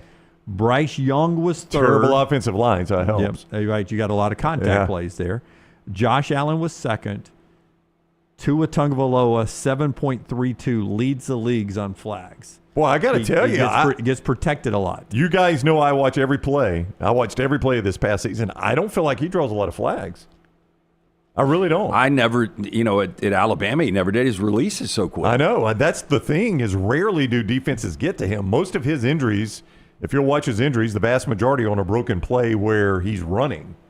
Rarely is he getting hurt when he's getting sacked. At Alabama, it was when he was trying to extend plays, Correct. scrambling. That's the vast majority of his injuries. If he would have just given up on plays at times in his life, he would not have had the injuries he had. I'm actually stunned by that, Dunaway. That Tua, boy, this eliminates some of my in-season griping about Josh Allen. If people could tell me Tua draws more flags. Yeah, well, I mean, it is funny coming from you, but Josh Allen is number 2. But the NFL did this where people would back off, right? Yep. Oh, yeah, I'm with you. I'm with Lance on this. Like you, Dunaway, said, I don't know if the NFL does this every year. Something tells me they don't. Yeah, like this is year 1 of this. I was doing a deep dive on back-to-back 20-win seasons in Ole Miss history, and it took me till Rod Evans before you ever got one, and then they started to happen. So I laid off that stat. I bet if the NFL was digging in this and they were like, oh, damn, he does get all the calls, we never would have heard it. Yeah. Or there may be a reason they're doing per 100 plays. That may be covering something up. Yeah. I would tell you that the NFLPA does this every year, and I always find it interesting. The players in the league fill out a survey, and they grade franchises. And our friends at Bleacher Report, has a list of some of the stuff that stuck out, some of the Fs. One team has 2 Fs, so I'm going to circle back to that one. The Commanders has an F for locker room issues and facilities. They just say here they have an ongoing plumbing issue with the Washington Commanders. Sounds like the Oakland A's. Yeah, that stadium is quite old in terms of NFL stadiums. I mean, 80s. No, I think FedEx Field was in the 90s. I think they were playing late 90s. Probably. Yeah, they were playing in RFK up into the 90s for sure. They got really good, consistent grades across the board because it was ownership, treatment of families. This is the Redskins, food the Commanders? / dining. No, this is all teams. Nutritionist / dietitian, locker room, training staff, and weight room. So the Commanders did not fare well. The only thing that they plumbing. got below a C+ was the locker room, and they got a flat F. Yeah. FedEx Field opened in 1997. Okay, there you go, late 90s. So another F, this one for ownership, goes to the New York Jets. Woody Johnson, quote, does not contribute to a positive culture. Wasn't he letting his grandkid make decisions based on Madden grades or something like that? Yeah, well, that's what people say. Yeah. Let the grandkid or son come in and take a game ball away from somebody and give it to somebody else. Yeah, that'll go a long way towards a bad culture. I found this to be hilarious. An F for team and travel goes to the New England Patriots. And it says here, one survey says our planes still have ashtrays and no Wi-Fi. Ashtrays in a plane? And when no is the last Wi-Fi. plane you've been on that's got an ashtray? I remember they used to be that little sliver. Yeah, but when's the last back time in you've the seen 90s? one? Yeah. And they're still flying on planes with an ashtray? Ashtrays and no Wi-Fi. Boy, Does it have shag carpeting? I thought the Patriots had their own plane. Their own plane. Didn't I did they? too. Well, my least worry would be the Wi-Fi. If we're flying with, I mean, what's this plane made of? If we're still, don't you retire planes? Yeah, I'm worried. Have we changed the engine? Have we tightened the screws on the engine? Yeah. I did find. Did you? I don't know if this jumped out to you, but the Rams and Chargers obviously share SoFi. So the Chargers players go in and they vote their locker room an A, but the Rams vote theirs a C+. They don't use the same locker room. No, they have their own separate locker room. They got their own separate locker rooms? But no, how? I'm with you. I'm asking that. Yeah. They have their own. Yeah. Okay. But how in so SoFi, one was good, one was bad. It doesn't make any sense. Yeah. I would imagine that. I would have thought the Rams got the better one. I would imagine the team is responsible for, decorating, putting stuff in there, and all of that. The team does that. So, but did it? You guys probably need better TVs, better chairs. I'll tell you, am I right? Didn't your owner fund that stadium? Stan Kroenke funded that stadium. They only lease it to the Chargers, right? It doesn't make any sense at all. Now, there might be some bitterness internally. I don't know what they got on ownership because the only category I can't see is ownership. But they gave treatment of family a D. The Rams did. That's why Matt Stafford wants that. Speaking of treatment of family, Cincinnati got an F. The players say, quote, it's almost disrespectful the way they treat our families. The Bengals also got F for food. The team doesn't even give us 3 meals a day. Oh my God! I mean, you get 3 meals in prison. You get 3 meals a day in prison. It's true. Hey, they're not even in prison. Really, they don't even offer 3 meals a day in Cincinnati. How much better is the food/dining area of the major college programs than what you get in the NFL? It's far better. Locker rooms better than. Yeah. Team travel oftentimes better. Weight room. Than High-end facilities. Your high-end college, your SEC level college football facilities are much better than your NFL. But how do facilities. you go? Like, if you're a free agent, how do you ever sign with the Cincinnati? They've got a reputation for being cheap, and this only backs it up. Yeah, they've got a problem. Yeah. They got a problem, which is, if you're Joe Burrow, you're the face of the organization. I mean, coming up in 4 downs. You Joe worry Burrow. about this. I've said it before. Like and you've seen this. You drive into Cincinnati, and you saw it on Hard Knocks. But when you drive into Cincinnati from the south, when you're coming in from Kentucky, that facility is right under the interstate. That's right. I mean, it's basically like a homeless encampment. Basically, just like the Longhorns in Texas. Yeah. I could throw a Bud Light bottle out the window and shatter it on the field. Brown, I don't think you've seen this, but your Dolphins got A's. I don't know what they got for ownership. Again, I've got all the other categories: A plus, A plus, A plus, A plus. Can I ask you a question? Yeah. Is the weather good in South Florida? What has that done for us? Yeah. But you know what's great? It's great that we got all A's. The facilities were they're new were now. ratty. No, Okay. they're new now. brand They new. built All all brand brand new, and they built them at the stadium. So it's a totally new facility, which is top of the line. Yeah, and it's at the end of an easy road to get there. Yeah, I mean it's a toll road, but it's at the end of an easy road. But you're right. When we were down in South Florida years ago, I think it was 2018. When we went, they were terrible in Davie, but they built them out by the stadium, and they're fantastic. I'm just hitting the low points here. One other to point out. It was so bad for the Arizona Cardinals, they had to send out a release. No, seriously. They got 4 Ds and 2 Fs. Yeah, it's bad. They finished 32 of 32, and they said, our goal is to provide the best possible environment, facilities, and resources, and to give our team the greatest opportunity to succeed. We are working hard to achieve that. Last season, we shared with our players the plans for a new practice and training facility at the existing Tempe location with a targeted completion date of 2027, blah, blah, blah, blah, blah, blah, blah. Dude, So bad that they had to send out a release yesterday. Sorry, excuse our construction. We're going to try to get better. These are your employees. This is a billion-dollar industry for all 32 teams. They're all billionaires, obviously. And when internally your employees are scorching earth like this across the board in every category, that's got to get your attention. Our friends at Slice brings us the 4 downs. You say Joe Burrow's Yeah, part of well, that. actually tomorrow because Tyler's got ours today. Oh, okay. Yeah. Slice brings us our 4 downs today. It's Thursday. It's Thursday, so it's Tyler's day here. Slice is good any day. Slice, fantastic. Stop in for a slice and a salad for lunch. Pick up a couple of pies on your way home. You're going to absolutely love it. Created by the late Jeff Bajaya. His brothers continue to celebrate his legacy. Get in, see Jason Chris. Tell them the next round sent you. 5 locations. For more information on that entire menu, go online, slicebirmingham.com. First down. Scream 7 is set to be released a year from today. I know what you did last summer. That's a good movie. And today is also the 38th anniversary of Nightmare on Elm Street 3. So, what movie scared you the most, either as a kid or even now? Yeah, mine's going to be next level for you guys because in 1977, I got drugged to see The Omen, and I had dreams about Rottweilers and graves being opened and the sign of the beast on somebody's scalp. So, like, like scary movies one thing, but when you start to bring in supernatural devil stuff, I saw The Exorcist one time. I never want to watch it again. Yeah. I don't like The Omen, but The Omen, those kind of things freak me out. Two of them for me, and it was childhood memories, same way. I'm pretty sure they were probably drive-in theaters. It was so long ago, but Amityville Horror. Yep, Walls Bled. And The Exorcist.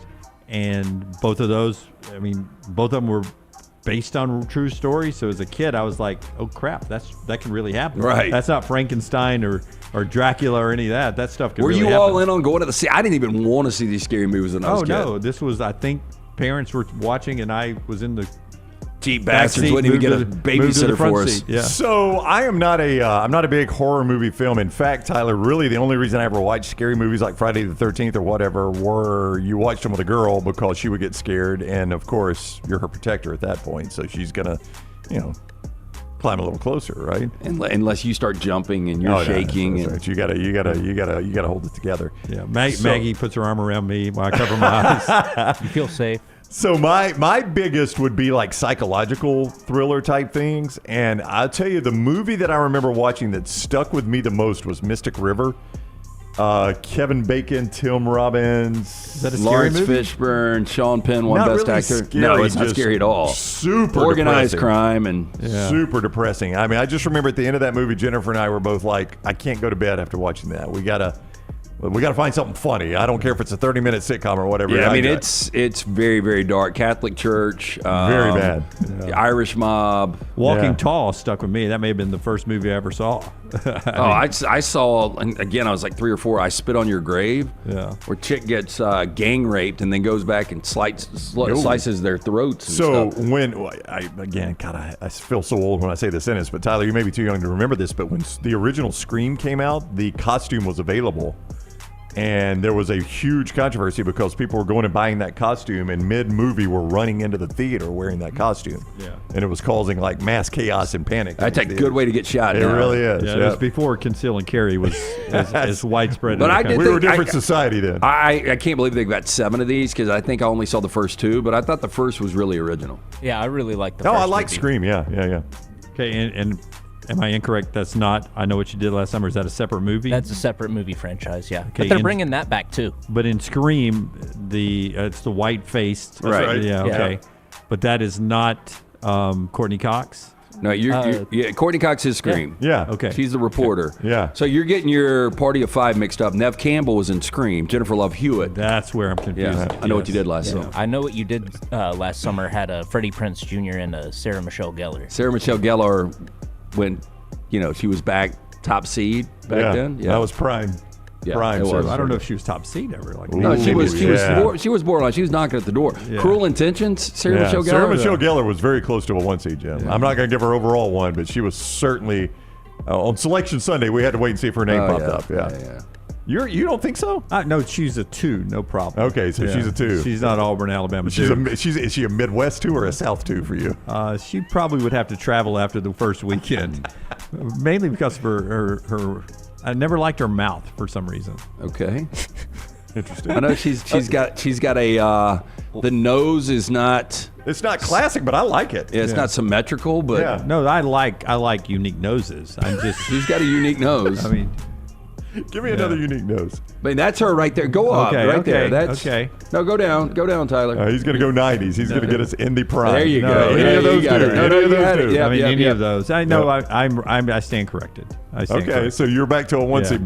No, see, I like the unique. I just want to know what your criticism of her mouth is. Yeah, that is a really good mouth. Yeah, I don't know what you're right. I mean, the top lip's a little small, but I mean, she's beautiful. No, I'm back in. I like the nose is unique. I like unique noses. So I never liked Dexter, but the new Dexter Original Sin or whatever, she's part of it. Yeah. Oh, okay. Yeah, I don't know if anybody's watched that or not. That was kind of my question. I guess nobody here has.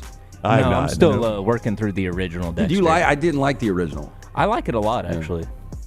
Yeah. No, I stand corrected. Okay. She Back to a onesie. She is Alabama. Second down. Roll, Giller, roll. Not perfect, but fun to watch. Could beat you any night, right? Yep. The UFC fighter Sean Strickland turns 34 today. Do you have a favorite UFC fighter or a favorite UFC moment? I do not. Never had a favorite fighter, but when Nate Diaz choked out Conor McGregor, I absolutely loved it. Just, Conor McGregor was so good for the sport and such a big personality. You got to respect what he was able to do going for, a plumber to where he was. But when Diaz choked him out, that was pretty incredible. Yeah, I got to rewind because Forrester and I have the same favorite UFC moment. Why did you take your pants off? My balls was hot. Yeah. That's a good one. What, Scott? I understand. My balls was hot. My favorite UFC moment was in Entourage where that guy, is it Liddell? Is that his name? Chuck Liddell, yeah. Chuck Liddell, who would have been my favorite fighter, is punking the driver Turtle in that scene there. Or drama. I forget which one's getting punked, but no. And then Turtle tried to fight him to hook up with the Ronda Rousey chick. Yeah, remember how big Ronda Rousey was for a minute? Yeah. She looked like she was gonna actually have a film career, and then it just never went anywhere. Turns out she was a good She actress. got that ass. What was that? Yeah. What was it? Holly, the girl that was another moment too because Holly Holm. Yeah, she looked unbeatable, and she whipped her ass at night. And that's when Jake Gyllenhaal gets the remake of Roadhouse. It would have been bad either way. But remember, she was locked in for that role. Yeah, she was set to be in that. And that changed the direction there because it was such a bad beat. I remember when that happened. That was a big sports moment because nobody thought Rousey would lose. Third down. Hotel California by the Eagles, released 48 years ago today. Do you have a favorite Eagles song? And I'll let Scott go first because he thinks they all sound the same. No, I don't have a favorite Eagles song because they're all the same song. They are not. Scott hates the Eagles. Yeah, I'm not a big Eagles guy either, but I do respect what they've done. Hotel California is the GOAT. Yeah, but I Wasted agree. Time was a song I absolutely Phenomenal. loved. Oh. I thought that, that's my favorite Eagles song, ballad. They did a live version of that, Lance. There's an Eagles Live, which I think it was in Houston. Was it? I thought it was the Great Western Forum. Oh, it was. Yeah. It was Great Western Forum 1976, I think. And they do Wasted Time, and Henley is just pitch perfect. Well, and that's what's on it. crazy. So Scott good. was talking about his vocals. I know. And I don't know Scott if he was just hates dogging the out Eagles, because yes. Don like the Henley Eagles. can't sing. Yeah. It is rock and roll elevator music. Okay. No, so the whole story is legendary sportscaster Jeff Spiegel loves the Eagles, right? And plays it all the time when you guys are riding around. I mean, everybody's got faults. Yeah, look, I agree with you. Like the Take It Easy, Lionize, Witchy Woman, that shit drives me nuts. Yeah. But they are very, very accomplished. That riff on Hotel California is so freaking good. incredible. I will tell you that Lance and I rarely agree on anything, but he hit the two best songs of all time by the Eagles. Hotel California, the lyrics, the guitar, unbelievable, and Wasted Time is a heartbreaking song. Well, you never hear Did you just say Wasted Time the two either. best songs of all time? Scott. No, Are they're Eagles two songs? best songs. Yeah. They're two best They're songs. two best They're songs. two Okay. No, Wasted Time's terrific. You're right. You don't hear it But you anything. never I hear was it. about to cut the stream. And Scott was not about that to I'm run on in there. 70s, great era in movies, 70s music. I mean, outside of Led Zeppelin, I could leave it alone. So I never listened to like 70s or 7 on 70, 70s on 7, whatever it is. Yeah, give me Zeppelin any day. Yeah, but you're never going to come across Wasted Time. I think it's the last track cut, whatever, of the Hotel California album is a song called The Last Resort. Henley, of course, sings lead on it. I like, in any Eagles song, the stuff Henley sings lead on, I'm going to like more. And he sings lead on that one. I don't know if a ton of people have heard The Last Resort. Really, really good Eagles song, though. Wasted Time is probably my favorite, but Last Resort's really, really good. I'd probably go Hotel California because it's got a cool story behind it, or Desperado because it was in Seinfeld. Yeah. I mean, as a kid, Desperado I really liked. Yeah. Fourth down. The show Are You Smarter Than a Fifth Grader premiered 18 years ago today, so it would have graduated. What game show do you think you could win? Back in the day, I watched a lot of Family Feud. I think I'd still be really good at Family Feud. But I don't know if I'd be really good at any game show outside of that. That's more of the team effort. Yeah. Would you guys be interested if we ever get invited to play on Family Feud, if they do like an Alabama D-list Low D-list celebrities. We'll do Double Down Media. I think it'd be funny that if we got some of our friends who played at Auburn, some of our friends played at Alabama. We just did it for charity one night. Just did having somebody turn the board up there. That board is sort of hard to do, but we could do it on a big monitor. I think that's a fun game. Family Feud is a fun game. Will you be Richard Dawson and kiss everybody on the cheek? The Alabama players. Sports Jeopardy they never did. Well, I guess they did like some Sports Jeopardies, but if sports was ever a category, they dumbed those questions down so much. I mean, you could rip through those. Those are so easy. Now, if it was like astrophysics, I am out. But sports, I can handle those. I was always good at. There was a show called Hollywood Squares. I like that show. I didn't like it. You didn't? I never liked it either. Jim J. Bullock was the middle square. But basically, you just had to sit there and figure out if they were answering it correctly or not good. And some of them were just horrible at lying. So I felt like my lack of IQ would help me do better in that game, just picking out who's lying, who's not lying. But so it was always like the guy would say, like, if a burglar breaks into your house, what's the first thing you would take? Hopefully my wife. And then they would give the answer, right? Yeah. That's right. And you had to, it was all humor, and then they would. If you want to avoid your wife, where would you go? The kitchen. The kitchen. No, I think, and then they would give the actual answer. I kind of liked Hollywood Squares. And that is 4 Downs, brought to you by our friends at Slice Today. LT. 5 great locations: the original Lakeview, Vestavia, Montevallo, Crestline Park, newest location in Edgewood. Local pizza, local ingredients, from the Hot Mama to the Wing and a Prayer. You're going to love it. For more information, and check out the menu, slicebirmingham.com. Press your luck, too. I'd like to have played that one. When we come back, we'll get back to sports and some stuff that's happening there. The show also being brought to you today by our friends at Odie's, where the question last night, LT, was? Who came first, or what came first, Johnny Cash or Dairy Queen? You remember Johnny Cash's birthday yesterday, Dunaway. He was 93. That takes you back to 1932 for the great Johnny Cash. I remember that. I am going to go that Dairy Queen actually started during the Depression. A little before that, I'm going to say 1928 on DQ. It's about what I said. Johnny Cash was 32. Dairy Queen 1940.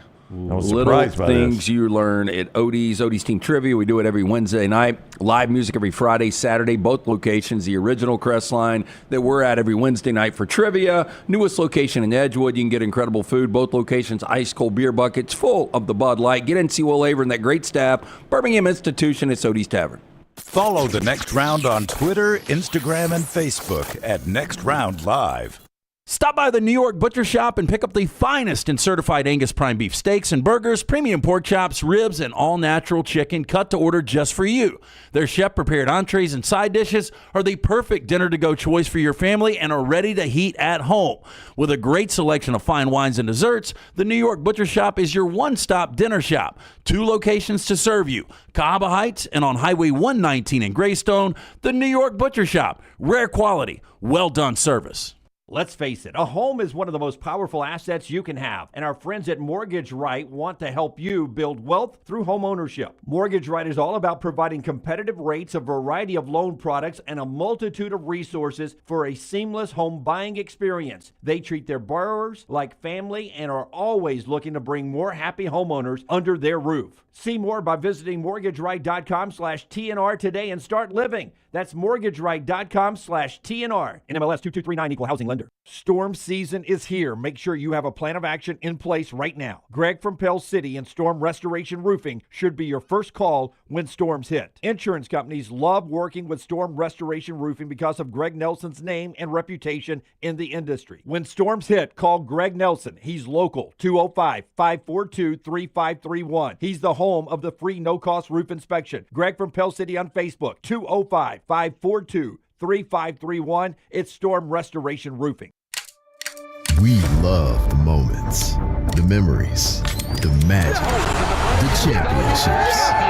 So let's get more victories, more celebration. He's got a chance. He won't be caught. More unforgettable. More football. More of what you love.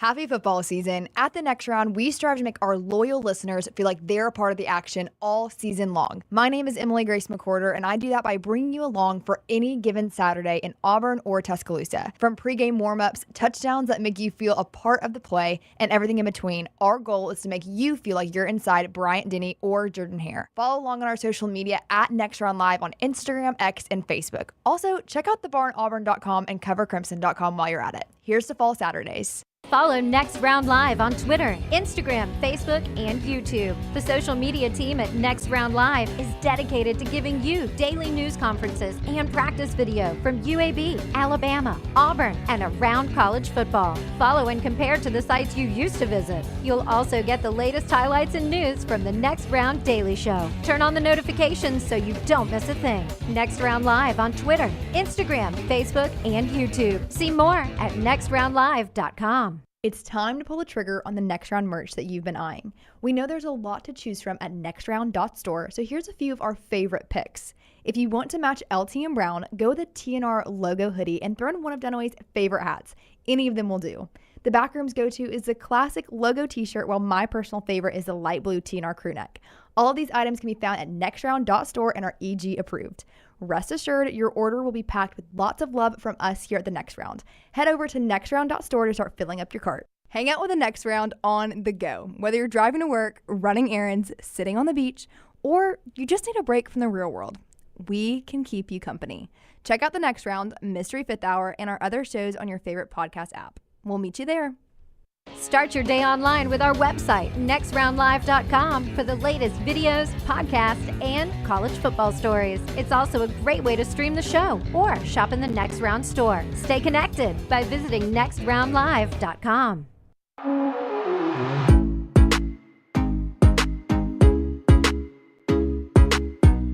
Back with you on the Next Round. About to do our spotlight, brought to you by our friends at McCurry, a little college football. Another NFL note, and eventually we'll get to something at the top of the hour that I'll call buy or sell today. I've got 6 topics. We've talked about a ton of stuff today, including Auburn's big win last night. Tonight, you get Rutgers and Michigan, 8 o'clock on Peacock. Jack State and Liberty in a big game, 6 o'clock ESPN+. And good news for Duke, Tyrese Proctor, it's only a bone bruise. He will return this year before the tournament, but that was huge for Duke and their national championship hopes. The show today brought to you by McCurry. Tyler, if you'll hit it, please. The College Football Spotlight. It is brought to you by McCurry Van and Car Rental, local rental company you can depend on. All kinds of vehicles to choose from. That includes trucks, SUVs, passenger vans, easy to rent, in and out fast. Locations in Athens, Muscle Shoals, Huntsville, 2nd Avenue Northwest of Coleman, Skyland Boulevard in Tuscaloosa. Call and reserve your rental today, 256-559-1003 or McCurryRentals.com. Dennis Dodd reports in our spotlight today from CBS Sports. Fewer plays last year, longer games. Didn't notice. Remember, we sped up the clock, didn't stop it after first down. It worked to run fewer plays. The games were longer. I did not notice either. Did you think we were watching longer games? Which, by the way, I've never had an issue with this. Yeah, I've said that for years. Yeah. The day I met you, Brown. I don't want to rush through my football Saturday. Is this different for you guys this year when it comes to college hoops? It seems like college hoop games are running longer than they ever have. Well, I think it's magnified by the fact that for some reason ESPN thinks a college basketball game lasts 2 hours. Because they used to. Well, it used to be almost NFL-like. It was 2 hours. Like college football, they can never time it out. NFL's always 3. College basketball was 2 hours. ESPN, 2 hours on the nose. Yeah, it used to be. And they start the game at a game day. They start on time. They always have to push the second game, and at some point they just quit pushing. Like I mentioned the other night, I think it was after the Auburn-Alabama game in Tuscaloosa. They joined the North Carolina-Syracuse game at the end of the first half. Yeah, I was going to ask you guys. They just quit pushing them back at some point. Where are you? I mean, should TV be able to dictate, hey, if we're going to tip this thing 15, 20 minutes, I know you've been in the seats for an hour, I don't care. Yeah. Well, they're paying the money, 15 is, I think, the limit they can delay it. Because I hate sitting there and it's like ESPN News because, again, I got to go to that guide. Yeah, it's gotten to where a lot of times I just follow the score. It may be 10 minutes. There is a time that they are allowed to. I think it's 15. It's either 15 or 10 that they're allowed to push it back, and then they will start. Yeah, I did not notice that college football games are lasting longer. 3 hours and 27 minutes. Second longest game time since 2008. Think of all the things we have changed. Really? Yep. And before you bitch and moan, absolutely none of it had to do with commercial breaks. Yeah, those have never changed, really. I don't know anybody though that talks about college the football being coaches. like. Yeah, I mean we've talked about baseball forever, but nobody talks about that as being a problem. They say, Dennis's story, they're no longer concerned about how long the actual time it takes on the clock. That the rule change did what they wanted. We had 5 to 7 fewer plays per game, and it was all about the physical impact on the student athlete. That's what they were trying to do. So the rule change helped them. The TV is causing the problem, though. The research shows that they're losing time not on commercial breaks, but on the bumps going to breaks and coming back from breaks, where commercial breaks are always 2 to 3 minutes long. But coming back, you'll get Kevin and Booger and Orlovsky in the studio coming out of the commercial break. Hey, don't forget, coming up at the half, we'll tell you the crazy finish in Tuscaloosa. And Booger, you've been surprised here by what Nico Amiliev has been doing in the first half. Yeah, he's got to learn to throw the short ball. All right, back to Knoxville.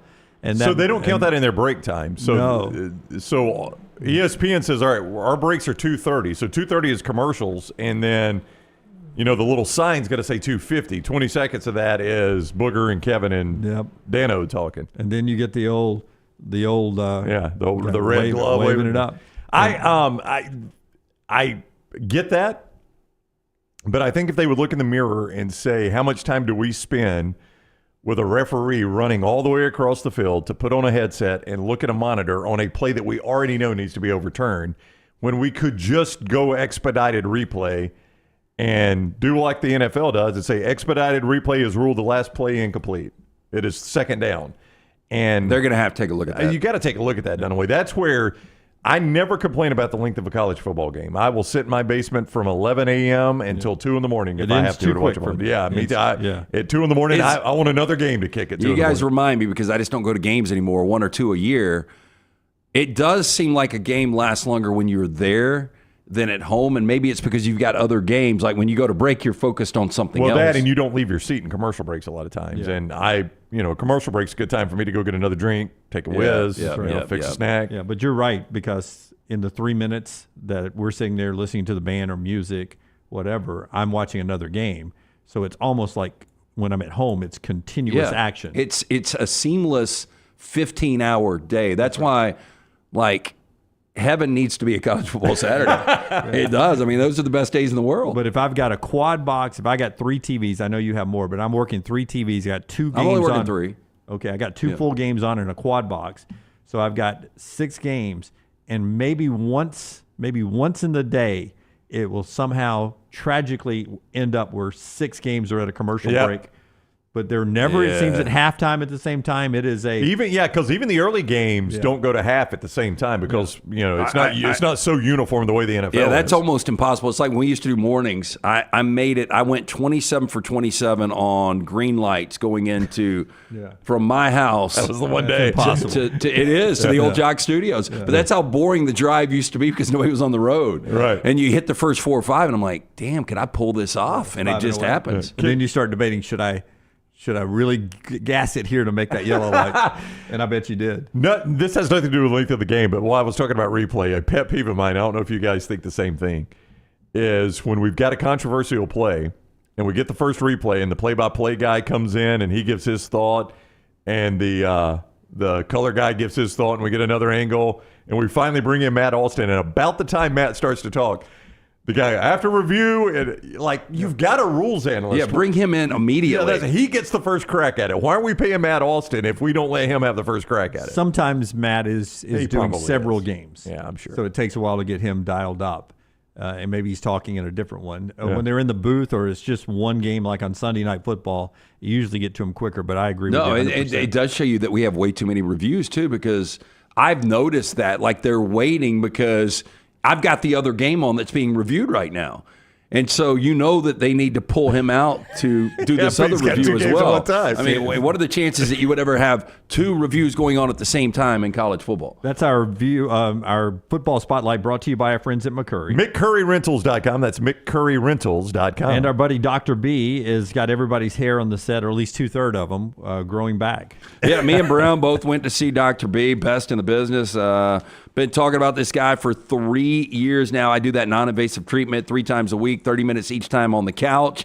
Actually did it last night after I got home from trivia, so it was a late night treatment. T3, they've got that new test. So easy, painless, affordable. Takes 4 seconds to perform. It's going to show which medicines and compounds are going to specifically work for your hair loss. There are over 10 categories of agents they use, knowing they will work for you. They can custom compound these agents for you in pill or topical forms. You pick and choose which agents you want. Men and women are ordering Hims, other products online that aren't working. Don't even know if they work. Stop wasting your money and critical time while you're losing hair on treatments that aren't working for you. Come see Dr. B and that great staff. Find out what will work. Call Dr. Beckenstein today. Tell him the next round sent you. 205-319-0316. That's 205-319-0316 or T3hair.net. Just really quick through this college football stuff, because I got 2 NFL things I want to get to in the viewing menu before the top of the hour. But LSU is going to be getting their 8th defensive line coach since 2020. Bo Davis, who was there 1 year, is hired by the New Orleans Saints, Brown.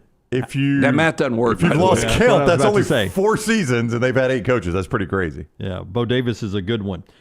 Georgia's AD, Josh Brooks, says we are doing a G-Day game this year. He's non-committal about the future of this. It does sound to me like there is a growing buzz that maybe you want to get to Tuscaloosa and Auburn on April the 12th. If you want to see one. These things are on life support. That we may not have them as early as next year. So keep that in mind if you enjoy those.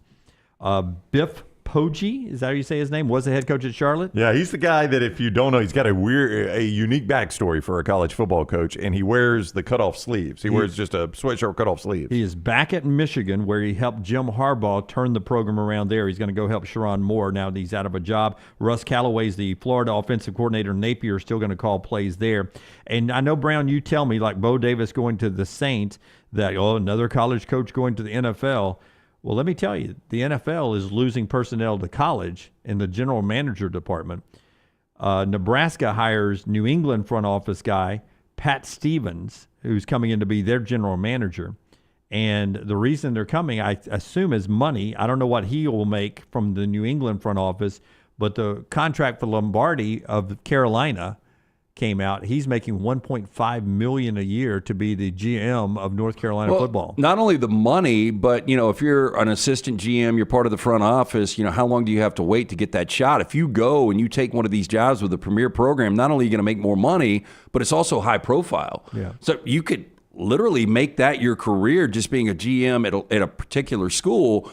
But I think the fastest way to get back to being a general manager in the NFL is having success at the college level. And you'll notice, much like in the NFL, like Jim Nagy yesterday, leaving the Senior Bowl and taking the Oklahoma GM job. Probably for north of $1 million. Yeah, I would guess. And I don't know what Jim was making at the Senior Bowl, but it's probably a significant raise. But they're going with talent evaluators. These are not businessmen necessarily that they're hiring in these GM roles. You look at almost all these GM roles, like Lombardi at North Carolina, Jim. These are talent evaluators. Yeah. This is another set of eyes on the transfer portal, recruiting, all that. I think it's probably less on high school. Yeah, probably more in the portal. Yeah. I can watch his college tape and tell you, this guy's going to play at the next level. We can go get him and bring him here and help him get to the next level. See, and I think it's a really cool position, and especially when you really don't have a salary cap. Well, not yet. I mean, not yet. We'll see what July 1st brings. Right. But I'm just saying, like, for Jim Nagy, he had a great time and did a great job down in Mobile. But to be able to sit back, evaluate talent for a big-time program like Oklahoma and make that kind of money, that's a hell of a job. Yeah. Our friends at New York Butcher Shop take us back to the NFL. LT, tell us about New York Butcher. New York Butcher Shop, just a great place to stop in, get you a couple of steaks for the drive home, maybe pick up some of those deli sandwiches for lunch or dinner. The fresh meats are fantastic. The made-to-order sides in-house, absolutely incredible. Stop in, see Jim, that great staff, the New York Butcher Shop. 2 locations for you. The original Cahaba Heights, Highway 119 in Greystone. They've also got a fantastic selection of fine fine wines and desserts, rare quality, well done service. The New York Butcher Shop. We were talking about the longer college game. NFL is so concerned about 45 seconds. 45 seconds. They are going to the Hawkeye first down decision making that are used in the spring league, the UFL. We talked about the Stallions earlier. They're going to go to that in the NFL in the regular season for this next year. They tested the technology last preseason. They did not use it last regular season, but the owners are comfortable enough, and the Hawkeye spotting of the first down will be called without bringing the chains out.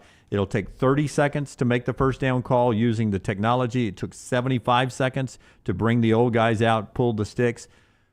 But they're going to keep the chains on the sidelines. Why do you think they're doing that? 2 reasons. The NFL officials have a union, and those guys are union protected? Nope. Okay. One of the reasons why, in case technology fails, they want the old guard there.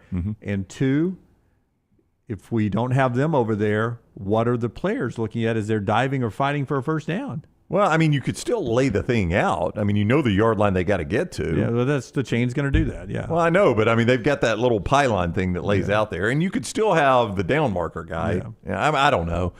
No, you're right. I mean, I've never really thought of it from that point of view. Because you can't see the computer screen. Yeah. What if we just had lasers on the field? If you're fighting for a first down. Lasers that show the yellow line the way we see it on TV. I'm sure there's a generation of kids who aren't big sports fans who watch a game and think that yellow line is out there. That is the yellow line's one of the best inventions for a spectator ever. It is fantastic. The one I don't need is the red line. They sometimes do the red line at the line of scrimmage. I'm like, I know where the line of scrimmage is. And the other one, especially the college game, is when they show me the field goal range. I'm like, you don't watch college kickers. Right. Now, NFL, I get it. Okay, viewing menu in a second, but first I want LT to react to this Matthew Stafford thing, and another layer to this.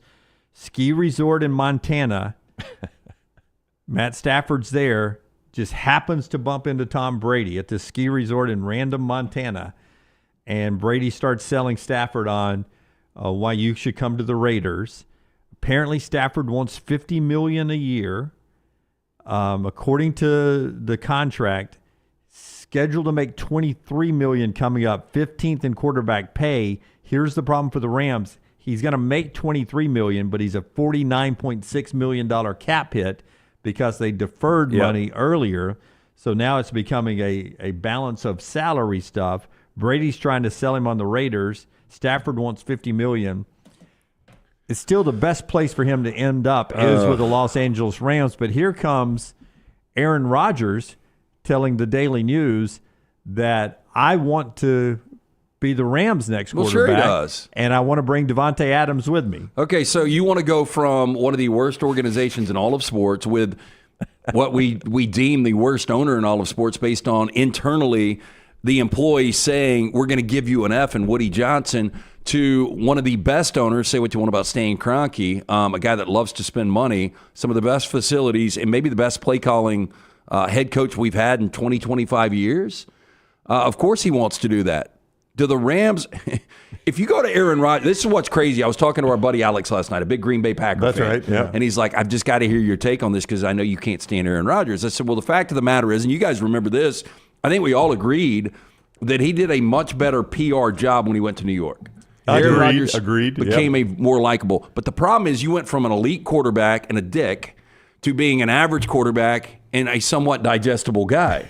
So the Rams are going to go from 37-year-old Stafford. You're going to go older, slower, and worse at the position. That is correct. You've got to find a way to make this happen. Aaron Rodgers. But he's going to bring Devontae Adams with him. No, that is. Hey, look, I do like that. So you're basically trading Cooper Kupp for Devontae Adams. That's an upgrade. That's an upgrade. Yeah. Yeah, but where Cooper Kupp is in his career right now. His point in his career, yeah. Yeah, but Aaron Rodgers right now where he is in his career, I mean, 20 years he's played in the NFL. His last 2 full seasons, he has thrown 20% of his career interceptions in his last 2 years over his 20-year career. He's thrown 23 picks the last 2 years.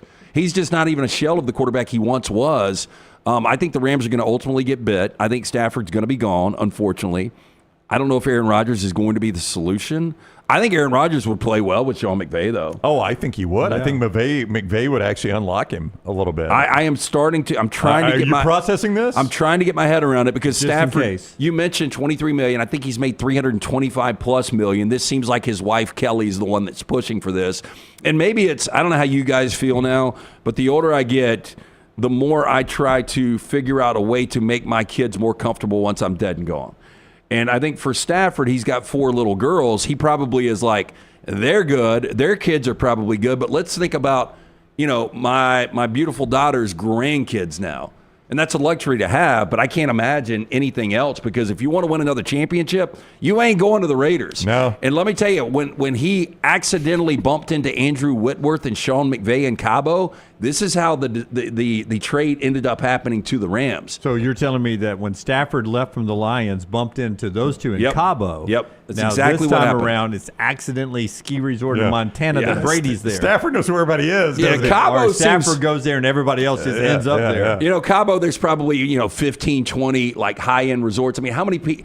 What are the chances they just randomly bump into each other in Montana? Very, very low. Yeah. This actually led to a argument between 2 NFL reporters the NFL's looking into. Jordan Schultz of Fox, who's been on this show recently, and our old buddy Ian Rappaport of the NFL Network over this report. They got an argument at Starbucks in the JW Marriott next to Lucas Oil where the combine's going right now. On whose report was more accurate? Yep. Because Rappaport reported it as they just happened to bump into each other. It's being overblown. This was nothing.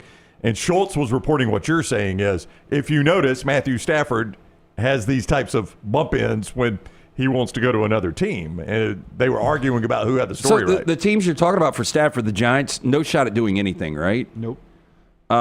The Las Vegas Raiders in that division with the Chiefs, the Chargers, and the Broncos, they have no shot, and it's just a bad organization, right? It appears to be, yes. Pittsburgh, good organization, but in the AFC, you're not going to do anything. I mean, if Stafford wants to win a championship, this is obviously about principle. I need to get paid with these other guys. The Rams are just in a bad situation, but they probably can't do it. But if you want to win a championship, there is no way any of those moves make sense. This is all about getting paid fair market value. It is fascinating to watch. Somehow I feel like he'll end up back with the Rams. God, I hope you're right. Because it's the smart thing to do, but we'll see what happens. We'll do the viewing menu another time later in the show at some point. But the show is brought to you in part today by our friends at Michelson Laser Vision. 205-969-8100. Make the phone call today. Ask for Amy. Tell her the next round sent you. She's going to hook you up. Hassle-free consultation, 0 to lose to find out if LASIK is right for you. Dr. Mark Michelson, Dr. Jen Michelson, best in the business. For more information, michelsonlaservision.com. Take the next round anywhere you go with official Next Round gear. Buy yours today at nextround.store. Hey, Lance Taylor from the Next Round to tell you about one of our favorite places for breakfast, lunch, and dinner. That is Hamburger Heaven since 1982. Hamburger Heaven has been serving Birmingham's best hamburgers, cheeseburgers, French fries, hand-spun milkshakes, and sandwiches made fresh to order. All of their ingredients are fresh and prepared daily. This includes their beef, always fresh, never frozen, hand-pattied each and every day. For breakfast, lunch, or dinner, visit any of the 4 locations, Highway 280, Irondale, Gardendale, and Homewood. Hey friends, if you're looking to expand your business and inform the Next Round audience about your exciting brand, contact us at sales@nextroundlive.com to be part of the team and advertise your product to hundreds of thousands of potential consumers on our ever-expanding platform. Let the Next Round help take your business to the next level. Get more information by emailing us at sales@nextroundlive.com, and one of our team members will work with you to build a plan to take your business to the next level with the Next Round. There's no off-season at covercrimson.com. Sign up now and get daily shows plus behind-the-scenes intel that will keep your Alabama fandom rolling all the way up until kickoff. Follow Cover Crimson on all social platforms and sign up today at covercrimson.com. As we all know, there's no off-season when it comes to college football. If you want to stay in the know with all things Auburn, join us over on thebarnauburn.com and get $25 off your annual subscription. We'll keep you up to date and give you exclusive content all the way to the first Saturday of football season on thebarnauburn.com. Take TNR on the go with a podcast built for your satisfaction. Miss Hour 1? Find it in podcast form. Miss Hour 2? Stream it now. Miss Hour 3? Download it for later. Miss Hour 4? Well, just know it's never coming back. Listen to TNR wherever you find podcasts. Since you listened to my last message so well and got rid of those cargo shorts and stained t-shirts, it's time to replace them with Rhoback. Go to Rhoback.com and click on the Refresh collection to find all that you need for an EG-approved wardrobe. It includes pieces that will have you ready to hit the golf course after a busy day of meetings or comfy favorites for travel and working from home. Get 20% off using code TNR20. See, I'm saving you some money. If you're looking to expand business and inform the Next Round audience about your exciting brand, contact us. Send an email to sales@nextroundlive.com to be a part of the team and advertise your product to hundreds of thousands of potential customers on our ever-expanding platform. Join our existing partners in the fastest-growing media space, both live and on demand, and reach the most desirable audience for your business. Get information and more by emailing sales@nextroundlive.com, and one of our team members will work with you to take your business to the next level with the Next Round. Remember the name Way to Wellness if you're battling weight loss in your life. I'm Jim Dunaway from the Next Round. There was a time I was over 216 pounds until Way to Wellness helped me lose 45 pounds, and now for over 2 years, they've helped me keep that weight off. Here's their website, aplanforme.com, aplanforme.com. That's a great name for a website because there's no cookie-cutter plan. Everything is designed specifically for you. No contract, no sign-up fees, and your first consultation is free at Way to Wellness. Hey, there's nothing worse than waking up to a plumbing problem. Don't get caught in a flooded house. Call the guys at Hemp Hill Services. Adam, Chad, and the team at Hemp Hill are the only ones I trust to fix it and fix it right the first time. Hemp Hill Services does it right and always at a fair price. For all of your plumbing, cooling, and heating needs, trust the name that Birmingham has trusted since 1954. That is Hemp Hill Services. Call now, 205-229-2090. That's 205-229-2090. Start your day online with our website, nextroundlive.com, for the latest videos, podcasts, and college football stories. It's also a great way to stream the show or shop in the Next Round store. Stay connected by visiting nextroundlive.com. Jim Dunaway, Lance Taylor, Ryan Brown. Live from the Birmingham Racecourse Casino Studios, the Next Round, presented by Bud Light, is on now. All right, Champy's Chicken Hour now, final hour, brought to you by our wonderful friends at Champy's right there on Highway 119 in Alabaster. It always starts with the best chicken you've ever tasted, right? Sterling makes sure with the great recipe that he has there that it's brined overnight, it's cooked to order. It's never under a lamp. It's piping hot when it comes out. Mississippi Delta recipe tamales. You got chicken fingers that are hand cut right there on the premise on Highway 119 in Alabaster. All the wonderful sides, great bar area, and so much more. He's been in that one location for over a decade. That's how successful it is there. It is a destination lunch location. Go see Sterling and his entire crew at Champy's Chicken, Highway 119 in Alabaster. Auburn a winner last night.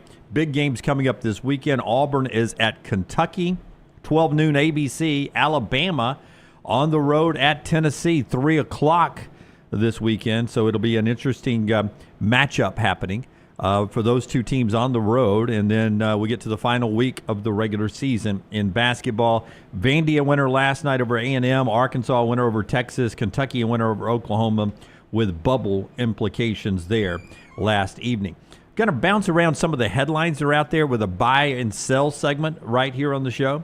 So we'll do that. And I'll start things off. I don't know if do you have any bed music you want to play behind us? Any, I don't know. Nah, we'll save it for trash. I should have told you before. I don't know if we have a lot of bed music. Can you hum? Are you a hummer? No. Okay. Well, he burped louder than... I didn't know Tyler had that in him.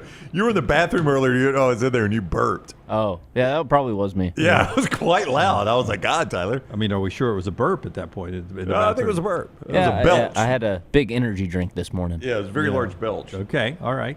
So buy or sell is the way we're going to do this. I got 6 things here that we haven't talked about really yet today that I wanted to get to. So Luka with the Lakers.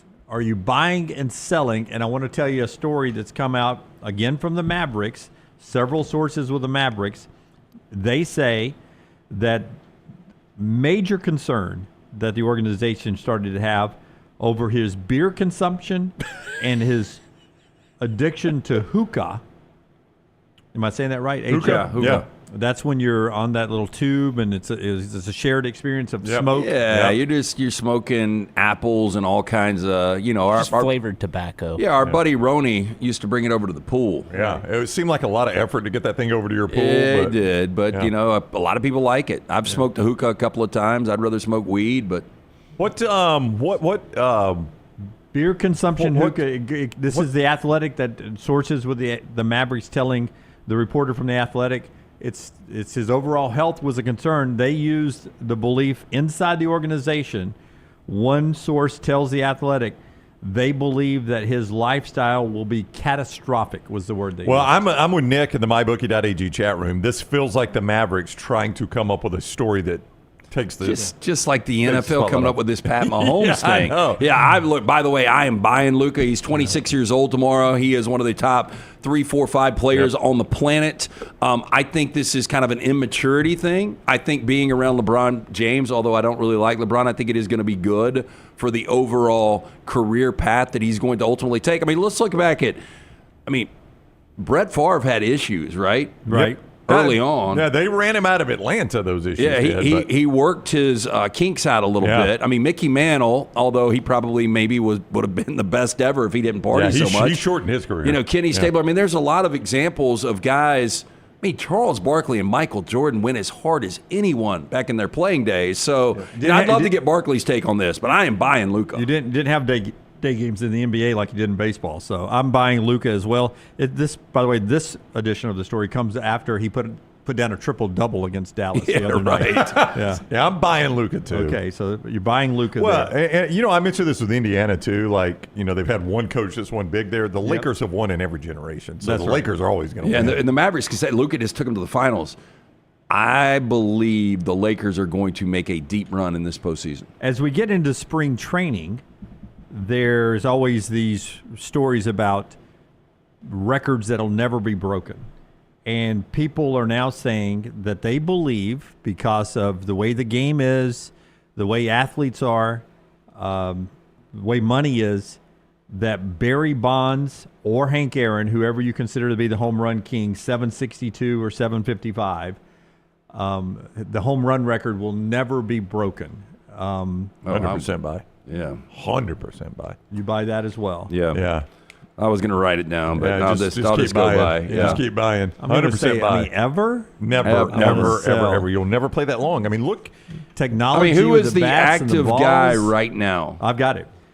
You want to guess? I would say this is active career home run leader? Yep. Your active career home run leader right now is... Is Trout still playing? Trout, I have as the second. He's number 2? Most active at 378. That's all? God, Trout's played forever, and he's only at 378. Oh. He's not even halfway home. Or he's barely halfway home. Bryce Harper's not it. He doesn't play enough. He hasn't played long enough. Give it to us, Dunaway. Stanton with the Yankees. Giancarlo Stanton? 429. 429. No, this will never happen. They make too much money. Yeah. So Bonds played how many years? By the way, as you're looking at how many years, you got to average 37 and a half homers for 20 straight years, and you're still not there. Yeah, I think he played 22. Yeah, 22. Started at age 21, played through age 42. So 22 years for him. I don't think I'd almost sell that you would ever see a player play 22 years again, much less hit at that pace. I've talked to some of these guys, and there's just not the love for the game. Like Barry Bonds grew up around the game. I think he loved the game. You'll get it occasionally, but it's more about the money now. And when you make that kind of money, I mean, why would you continue to work for 20 plus years? NFL Combine is going on. One of the sleepers that people are saying keep an eye on leading up to the draft is quarterback Dylan Gabriel. Not to go in the first round, but to have a successful NFL career. Keep an eye on sleeper Dylan Gabriel. Are you buying or selling Dylan Gabriel? This goes against my rules of making predictions on how college quarterbacks end up in the NFL. Even the NFL doesn't know, so why would I? I am selling Dylan Gabriel, though. Yeah, I'm selling Dylan Gabriel. I like him a lot. We're about to lock this guy into the Hall of Fame. From Central Florida to Oklahoma to Oregon, he was a fantastic college player. But it's going to be kind of not even like Kellen Moore. I think would have had more success in the NFL. Ultimately, that flames out. I don't see this working. Yeah, if Scott wants to do the full shot here, so we could show how Dylan Gabriel makes the Hall of Fame in his career. Yeah. All three of us are selling. Sell. That's great for Dylan Gabriel. I mean, he's bigger. Isn't he taller than Tua? He's 5'10", maybe. Oh, no, he's not taller. No, they list him at 5'11", but there's no way he's 5'11". Now he's thick like Tua. Yeah, I think that's why because Tua, people think Tua is small like Kyler Murray and people like that. No, he's a thick guy. He's a legit 6'1". Yeah, I mean, and you don't give him enough credit for being a little more athletic than he is. Right. Gabriel's thick. He's just shorter. A little information on this guy, but Luke Fickell to be the coach at Wisconsin in 5 years. Are you buying or selling this? Sell. Little background before you give me an answer. Sorry, Jim. Drew Holbrook writes this. He covers Kentucky. He says Luke Fickell's contract extension a few days ago reminds him of Mark Stoops at Kentucky in 2022 when Kentucky gave him a raise to $8.6 million. Since Mark Stoops, he's the 10th highest paid coach, the Kentucky coach is, 10th highest paid coach in college football. Since he got that $8.6 million contract, he is 12-17. He's 4-14 in the SEC, and after going 4-4 the first year in the SEC after getting that contract, he is now 2-10 in his last 12 games. I thought Stoops was a bit overrated, Lance, and I've always disagreed on this. I know Lance is a big fan of Mark Stoops. I thought he was overrated prior to that contract. Let's not say big fan. I am a fan of the job that he's able to do because, much like in the first hour we talked about how bad the Auburn basketball job was, Kentucky was awful in football. Yeah. Yep. And Wisconsin, I saw the Barry Alvarez days. I saw what Brett Bielema was able to do at Wisconsin. Wisconsin's not going to put up with this. Yep. So I am buying or I'm selling him. Okay, I'm selling. Yeah. Within the next 5 years, he will not be the coach at Wisconsin. Yep, I am selling Luke Fickell at Wisconsin. Yeah. I'm with Lance. That's been a consistent winning program, really, no matter who's been the coach. Yeah. A 10-win type program, no matter who's been the coach, going back to Alvarez, Bielema, Paul Chryst. The Gary Anderson guy that was only there 2 years, he still won. He did. And Fickell's the one guy that hasn't won there. Now, to his defense, let me defend him on one thing. All those guys feasted on the Big Ten West. And Fickell now is not getting to feast on the Big Ten West. He's having to play a legitimate division-free Big Ten schedule. And we looked at his schedule the other day. It's brutal. That's something that Bielema and Chryst and all those guys never had to do. Not good if you're trying to save your job. Two more. Back to college basketball. Bill Self is having to deny rumors of his retirement. He says they're not true. Do you think Bill Self coaches next year? Buying that he is coaching next year or selling that he really is on the verge of retirement? I'm buying that he coaches. I'm buying he coaches. Is he close to any, I guess I could look, I need records? To look this up. Any sort of records like historical wins or anything? Probably. Like I mean, well, I don't know about wins. He's not as head old coach as K, is he? Yeah, Boeheim and those guys that. I'm going to buy that he coaches next year, but remember, he did have a health scare that cost him some games. Was it last year that he missed some games with health issues? Yep. So he's not as young as he used to be, and he's had some health scares. So maybe at some point he's ready to take that money and head out. And, we've got the secret contract of Hubert Davis at North Carolina. So it doesn't look like that job will come open, but there's a chance Indiana and possibly Kansas could be open. Wow. That's a shake-up, yeah. We just cycled through Duke and Kentucky in recent years. Yeah, and I think you can make the argument that Kansas might be the best job in college basketball. It's one of them. Man, Bill. I don't know what they are NIL in this world now, but they've historically been one of the better basketball programs. But the programs. Big 12 gets a little more appealing right now with the SEC where it is. Yeah, it doesn't look. Big 12 used to look like too big of a grind to be there. Now the SEC looks to be that grind. Yeah, and it is interesting, though, that Self is having a struggling year when it looks like the Big 12 should be, outside of Houston. Houston coming into that league does change it a little bit. But Iowa State's had some injuries. Arizona's not what they Baylor used to be. Baylor has not been nearly as good. Baylor may miss the tournament. Division I wins. Bill Self is 13th all time. I would have thought higher. It will blow you away. 1, 2, 3, 4, 5. Who is fifth on this list? This is Division I college basketball Tubby wins. Smith. It is not Tubby Smith. I think it's Bruce Pearl. It is not Bruce Pearl. It is Cliff Ellis. Can you believe he's 5th all times in wins? Well, I mean, he was at Coastal for a long time, right? 2007 to 2023. Yeah, he coached a long time at Coastal. But, I mean, he started at South Alabama in 75. So he was at South in 75 and Coastal in 23. I mean, that guy coached a long time. I'm surprised it's not Pearl, the way you guys slobber over the pearls on this show. I mean, all it is Auburn stuff all the time. Tongue in cheek. All right, one more here.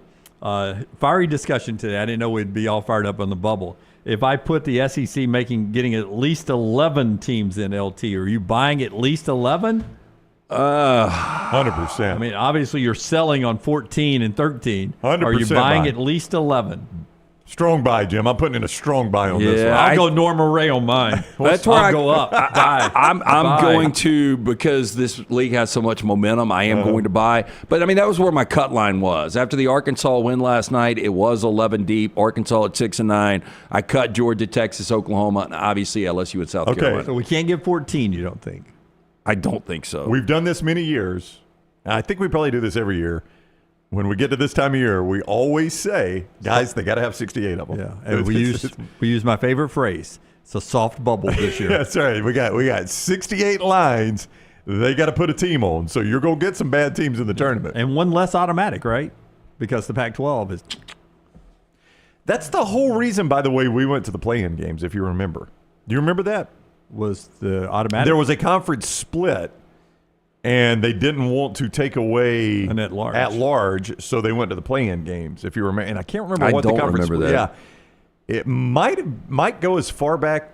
Was it the Southwest and the Big 12 split? I don't know. I don't think it was that far ago. No, those were combo. What was the conference split that caused that? There was one that caused it though, and that's what got us the play-in games because they didn't want to take away at larges and add, a 1-for-1, an automatic for an at large. Yeah. So now that we've gone the other way and the Pac-12 is out, maybe we can do away with the play-in games. They're talking about doing the exact opposite, in fact. Yeah, more play-in games. All right, that's a buy or sell today of some of the stuff that's going on. The show being brought to you by our friends at Hemp Hill. Heating and cooling, and don't forget the plumbing. They're there to take care of you. 205-229-2090. Whether you experience plumbing, heating, and cooling issues in your home or business, they're ready to serve you. Hard to stop at Train. Call Adam, Chad, Andrew, the guys there. Tell them the next round sent you. For more information, hemphillservices.com. Vol fan says he thinks it was the crumbling of the Big East. I do believe that is correct. When the Big East fell apart, I think that was what triggered the play-in game. Because, the American was created out of that, and it had some good programs in it, obviously. So I think that's what caused it. And then we brought the Big East back. Well, I mean, it never really disappeared. It just kind of shrunk and then grew back. And I think once you had the Big East and the American, there's still good basketball programs in both those conferences. Is there any crazy scenario where St. John's could get a 1? No. Not according to Lenardi. No, I think it's down to Auburn and Duke are locked. Yep. It's Florida, Alabama, Houston. Not even Tennessee anymore, you don't think? And Tennessee for those other two. Yeah. Yeah, I think he has ruled out everybody except those. Well, that's Lenardi, though, for what it's worth. Because, they could end up having, they win the Big East tournament, 30 wins going into, maybe a 30-4 type team. They're close. I mean, they're not far off. I mean, they're a Tusu right now. Yeah. I mean, if Florida, they've still got to play Texas A&M and Alabama. Mm-hmm. If they were to lose those two games, you guys would Alabama was to lose to Tennessee and Auburn. I guess you could. Perfect world, they would love to have SEC, ACC, Big 12, Big East. You'd love to have 4 ones from 4 different conferences. I would agree. Yeah. No way the SEC doesn't have 2. I agree. I mean, I don't think St. John's would get there, but I'm just saying if you have a little attrition in front, they went out. If you want to see the Braves spring training, you can tonight. National Braves 5:05 on the Major League Baseball Network tonight. And then there's this. Master P, music mogul. You like him? Make him say ugh? So Master P, and I know the story you're going to, he actually, and I don't know if you guys remember this, back in the probably early 2000s, he actually was on the roster for a little bit with the Hornets. Master P played basketball. Percy Miller was, real name, but he was actually a pretty good player. Obviously didn't make the team. So he had a skill set. Oh, yeah, he could play. It's almost on an NBA roster. Several songs that I actually like from my Running in the Rain Spotify playlist. He is now the general manager and head of basketball ops for the New Orleans Privateers college basketball team. University of New Orleans has made him their general manager, the head of basketball ops there. Music mogul Master P is now coming to Brown. We're getting guys from the NFL. We're getting guys from the Senior Bowl in the college game. I mean, and here comes Master P. It's more of a, I would think, hobby. I mean, what can New Orleans pay him? Couple $100,000. I don't know what they could pay him. I don't know. I don't even know what league they're in. The Privateers. New Orleans for a minute had a decent program. They were like one of those teams you'd always see in the bracket. Yeah. Do you remember the coach? Was it Percy somebody? No, it was Benny Dees. Benny Dees. Yeah, coached at Wyoming, finished Dimbo. That's right, Benny Dees. Yep. Yeah. How do you like these? Benny Dees? Nuts. Yeah. But I mean, that could be one of those inner city programs. Yeah. You get a guy like, Master P that has got a name. You just get a couple of recruits in there. You get somebody with NIL behind you. Who knows? The New Orleans Privateers are in the Southland Conference. There you go, Southland. Hey, they get a bid. They're behind McNeese State this year. The McNeese State, Lamar, Nichols, SLU, Texas A&M CC. That's Corpus Christi. Oh, okay. Yep. And some other ones that I don't know the acronym for. Yeah, so there you go. That's Master P back in the game. Viewing menu today, Tyler, while your mic's on, is brought to you by our friends at Michelson Laser Vision. What are you watching tonight after he tells us about Michelson? To view life in high definition, 205-969-8100. You've been wearing contacts, glasses. You're wasting money each and every year. I'm speaking from experience. Call 205-969-8100. Ask for Amy. Tell her the next round sent you. For more information, michelsonlaservision.com. 2 new releases in theaters. Going to try and see both of them tonight. First up, he's in a doubleheader. Yeah. Yeah. First up is an anime movie, Mobile Suit Gundam GQUUUUX Beginning. And this is about a world where there's these giant robots that people use to fight in and fight the wars for. So if it was us against Putin in Russia, we'd send our robot, they'd send theirs, and we'd all watch. You'd send your best robot pilot, and they'd send their best robot pilot, and they'd duke it out in space. And that's what this one's about. It's the newest entry in that franchise. Okay, it didn't sell me on that. And then we've also got Riff Raff with Jennifer Coolidge, Gabrielle Union, Pete Davidson, Ed Harris, and Bill Murray. And it is about a former criminal's ordinary life turning upside down when his old family shows up for a long-awaited reunion. Kind of seems like a crime comedy type film. Yeah, I'm watched the first 2 seasons of White Lotus with her in it, Jennifer Coolidge. And it was great in that role. Yeah, and I'm sort of missing her in this one. I never thought I'd say that. In this third season she's of one White of those Lotus. that act can get a little old. If she's playing the Stifler's mom act, basically, which is where Jennifer Coolidge, even though she did stuff before that, I would say that was kind of where a lot of people found Jennifer Coolidge. I don't want to call her. She was kind of annoying, but she played that role so well in White Lotus, and boy, it has really blown her career up. Riff Raff got terrible reviews, by the way. Probably won't be the worst I thing know I that see doesn't this year. that doesn't scare you off, but He's just checking boxes, man. He's notching the belt. How many movies can you see this year? But I heard Jennifer Coolidge kind of played the Stifler mom in real life. Yeah, that was art imitating life. Basically. Yeah, because I heard she came up to one of our stations and was very I've heard that story. Very flirtatious. Yeah, I've heard that story. She liked some of the people that were our coworkers. Yeah. Why not? And that's what you're watching. Nothing else tonight? No, I've got a movie at 7 and a movie at 10. What more do you want me to do? Well, I mean, you could tell us something to watch if we weren't going to movies with you. We gave him Gene Hackman movies. I honestly think you should stay home and watch Gene Hackman movies.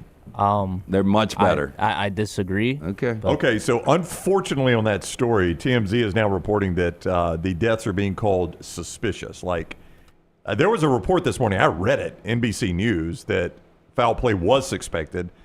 Then it turned to foul play not suspected, and now they're saying suspicious. I mean, that's just what I read into it, that you maybe see one of these situations where everybody taps out together. You hope that's not the case. Are they not sitting in the car in the garage? How do you get carbon monoxide poisoning? Well, you can have carbon monoxide in your house. It's always good practice to have a carbon monoxide detector in your house for that reason. Yeah. Oh, yeah. I mean, I've got one. I don't have Gene Hackman money. I've got one.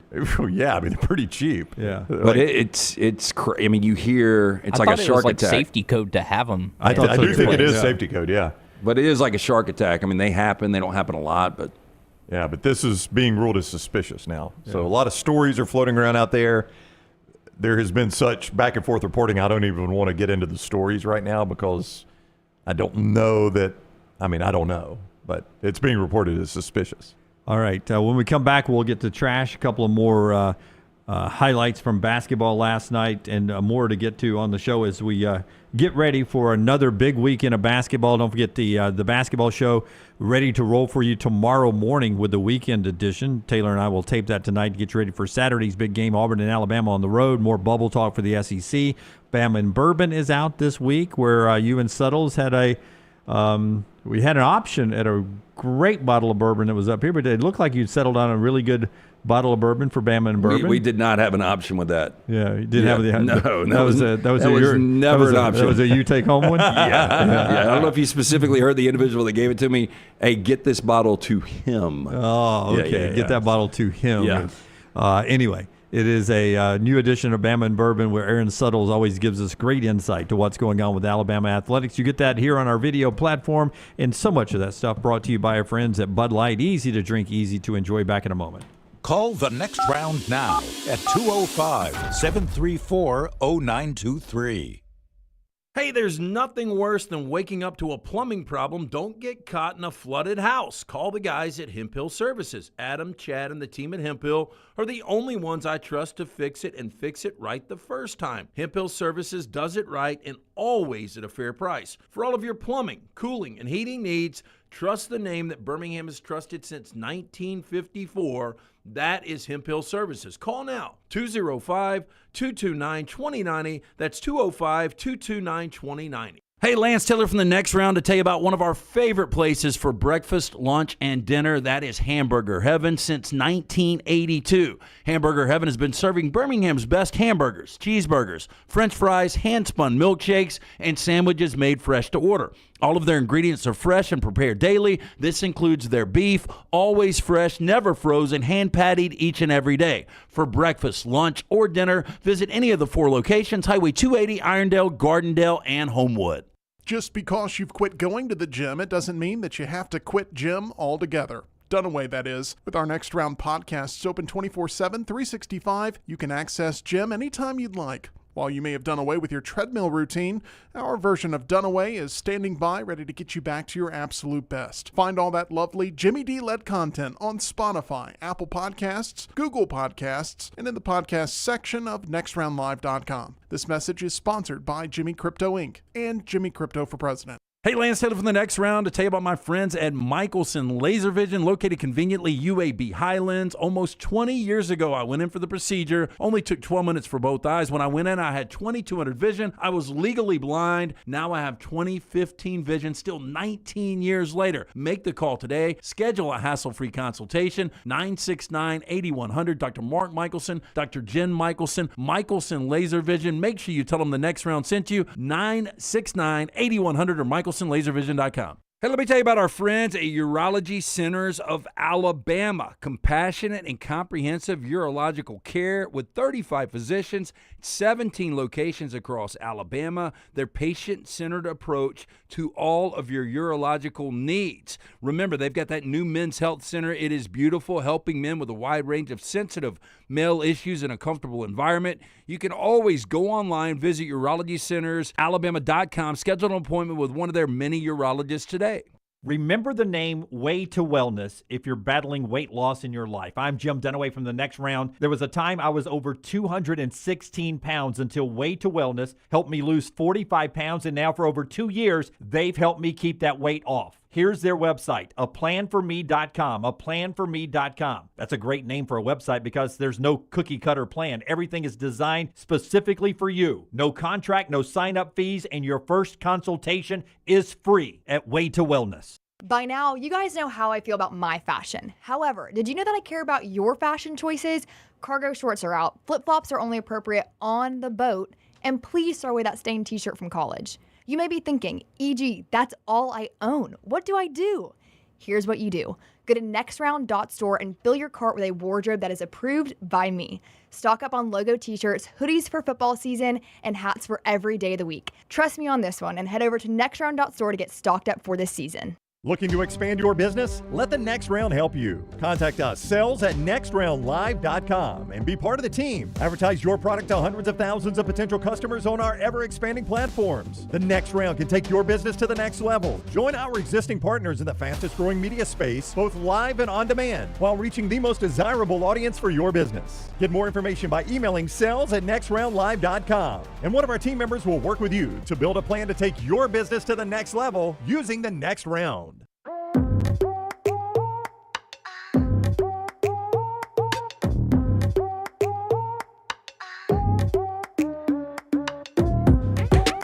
Hey, thank you to our friends at the Birmingham Stallions. Are you eating that? It looked good. It's almost done, Brown.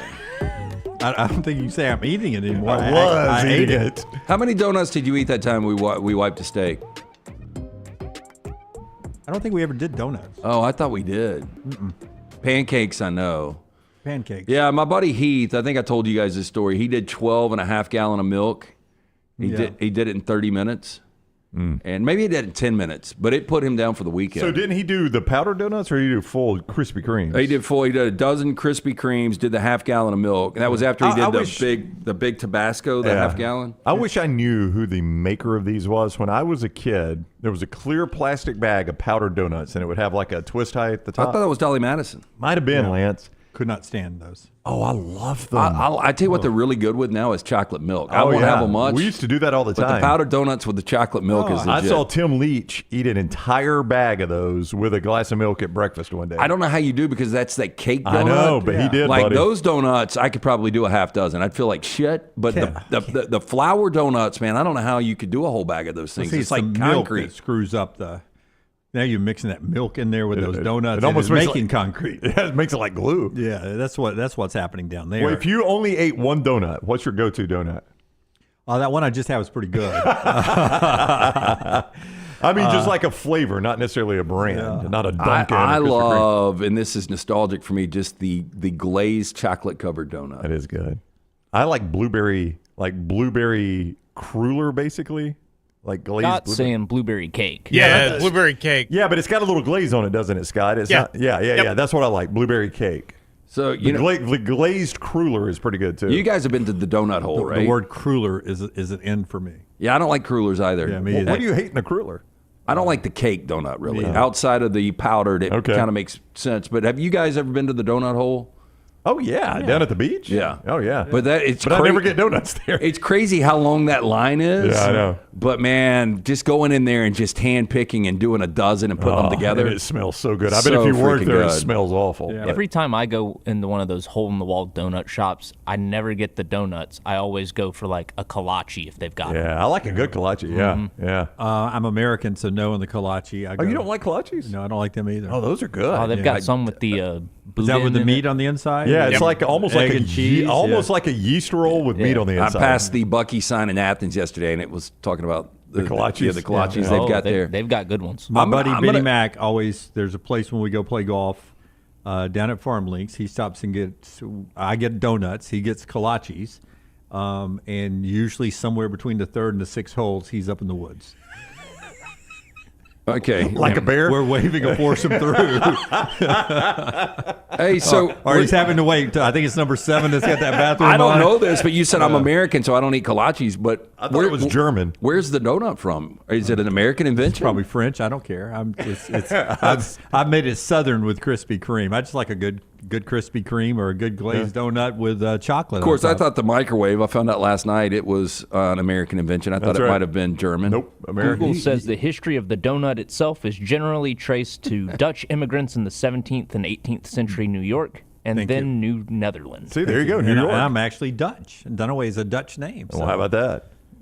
These are my people that brought you guys donuts. Oh, You're remind me to tell you Brown's joke at trivia last night. I won't say it on the air after the show, but it was incredible. Dunaway will look at the on-air light when you say it. I'll go ahead and tell you. Yeah. Does it involve a finger that is stopping flooding? No. Well, put it this way, like no. But Brown I cleaned that up pretty good. Kept going on it to like kind of clear it up. And then like in break, Will leaned over, hey, man. And I was like, it wasn't that bad. Yeah. There was an audible laughter and, so I was like, And Will had to tell you. He did. Will didn't Well, tell me. he kind of wanted to know the opinions of us both. Yeah. Was it really that bad? And I was like, nah. You got a lot of laughs. No, if he said it. I'm in it for the laughs. Will said it or Brandon? I said it. Yeah. Well, you changed. No. I mean, no, this is not. It's not. I would have said this any time. It was. You wouldn't have said it on the air. Not though. on the air. Yeah. No. Yeah, that'd Boy, be a game Danny changer. leaves your church. The young guy comes in. George Wright? You're going to blame this on George Wright. Danny leaves your church. Yeah. The young generation comes in, and you're telling blue-colored jokes at trivia? It's not blue humor at all. Just wait till you hear it. So I guess I need to go to Odie's trivia so I can Everybody see does. Brown work blue. Yeah. It's not blue. Would you That's call what it I'm blue? hearing. Yeah. I mean, dark. It was dark. I mean, not blue. even if LT has that's to true. pause here. Yeah. I mean, we're 11 days away from the last Put it this double way. C words on our show. Tyler, blue To would be have fair, that was nobody that works for this place. True, yes. blue would have been better than this dark. Oh, come Oh, on. wow. Come on. Wow. I mean, I liked it. I mean, I thought it was incredible. Our show is brought to you by Greg from Pell City. He is Storm Restoration Roofing, locally owned for over 20 years. He and his lovely wife, who listens to the show, is also the owner there. They run this company at Storm Restoration Roofing, and they want to make sure your roof is protecting your most prized possession, that is your family, and everything that's inside that beautiful home of yours. Greg will give you a free, no-cost roof inspection. Absolutely free. When's the last time you had that roof inspected? Well, maybe the time is now. Make it happen now. Stop procrastinating and call Greg from Pell City. That's his cell number, 205-542-3531. 205-542-3531, or look him up on Facebook, Greg from Pell City. Some new insurance rules out there that could impact the way your older roof, if you've got one that's 5, 6, 7 years old, could end up being insured or paid out if you're ready for a new roof. So Greg's got that information for you on standby. Roof replacement, storm damage, he does it all. Greg from Pell City, 205-542-3531, or Greg from Pell City on Facebook. He is the best in the business right there. Last night, cut number one, if you will, Tyler, Bruce Pearl on what his team gave the Auburn fan base in their next to last home game. They've only got one now. That's the Alabama game at the end of the season, and everything else is away from Neville. And they put on a show last night for the home folks. Coming off the heels of beating Georgia on Saturday, we took a look at the schedule for the first time all year. I probably looked at more than just the next game. And I looked at Ole Miss at home, at Kentucky, where we haven't won since 1988, at Texas A&M, and then home against Alabama, and figured, we pretty much better get this one because they're all going to be tough. And I thought that obviously we played so well offensively, shot it so well, shared it so well. I just think that the pieces, there's just some really special pieces. Chad Baker gets off to a phenomenal start.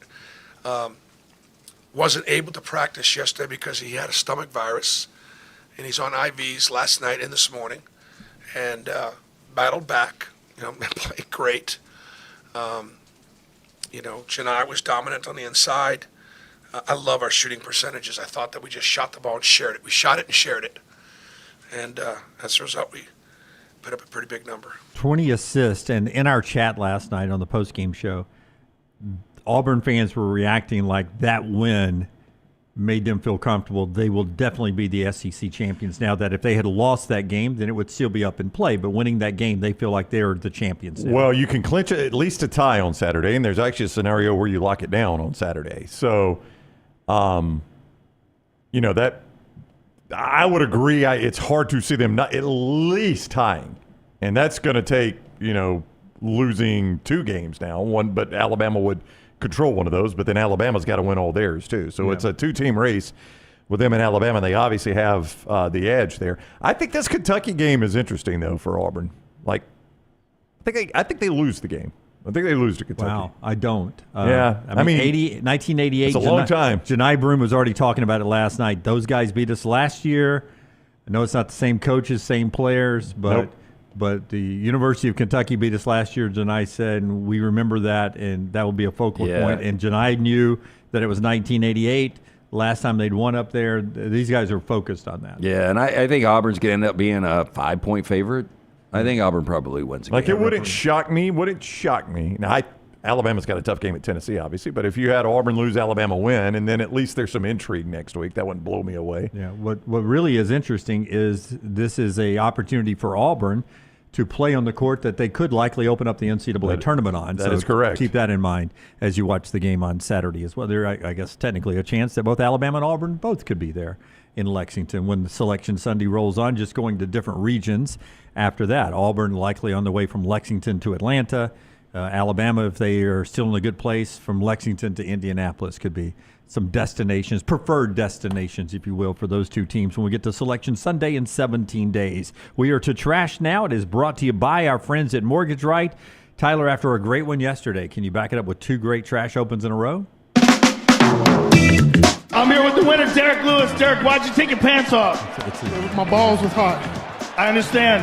LT's Trash is presented by Mortgage Right. Mortgages done the right way. Rogan's got me on those nootropics as well, too, man. The what? And I don't even know if I'm saying it right. Nootropics. It's good for your.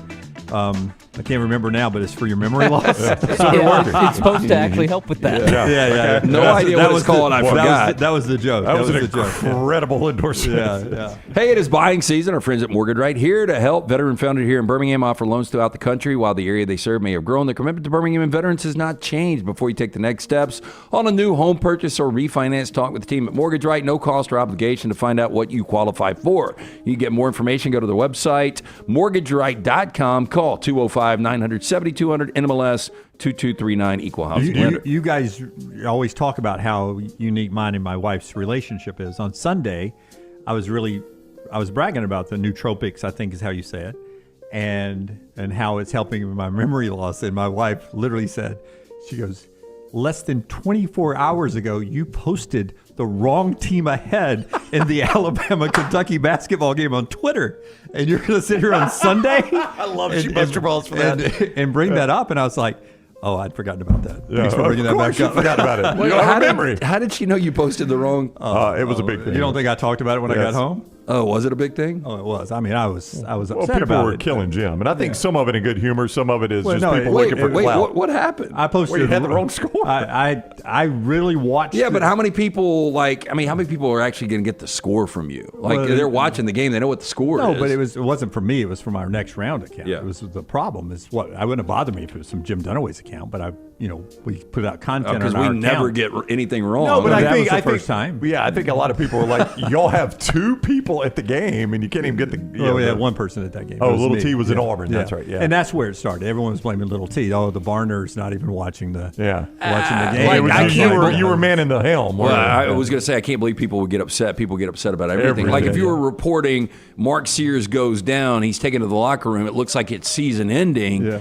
Something like that. No, but it's not even Mark Sears. I can see people get upset. But there literally are 3 scoreboards that I can see from where I'm sitting. And when I walk out after doing the post-game show, the last I had seen of the game was Alabama down 20-9. Then I did the Auburn post-game show because that game had gone long. Then I'm walking back out into the arena, and I glance up at the score, but I had not paid attention. I just assumed when I glanced up at the score that Kentucky was still ahead. And I literally watched the entire first half pissed off that Alabama was trailing in this game. But really, they were up 47-40. But they went to the locker room winning, and in my mind, in my heart, they were behind. Well, I don't know how you got that wrong, but I don't know why people were upset about it. Oh, I still can't figure out how I got it wrong. That I was upset that Alabama was behind. But you had I glared at Nate Oates as he walked by. I was like, glared? What are we doing? Did we have multiple people come at the account? Oh yeah. Well, some of that though is outrage for performative art.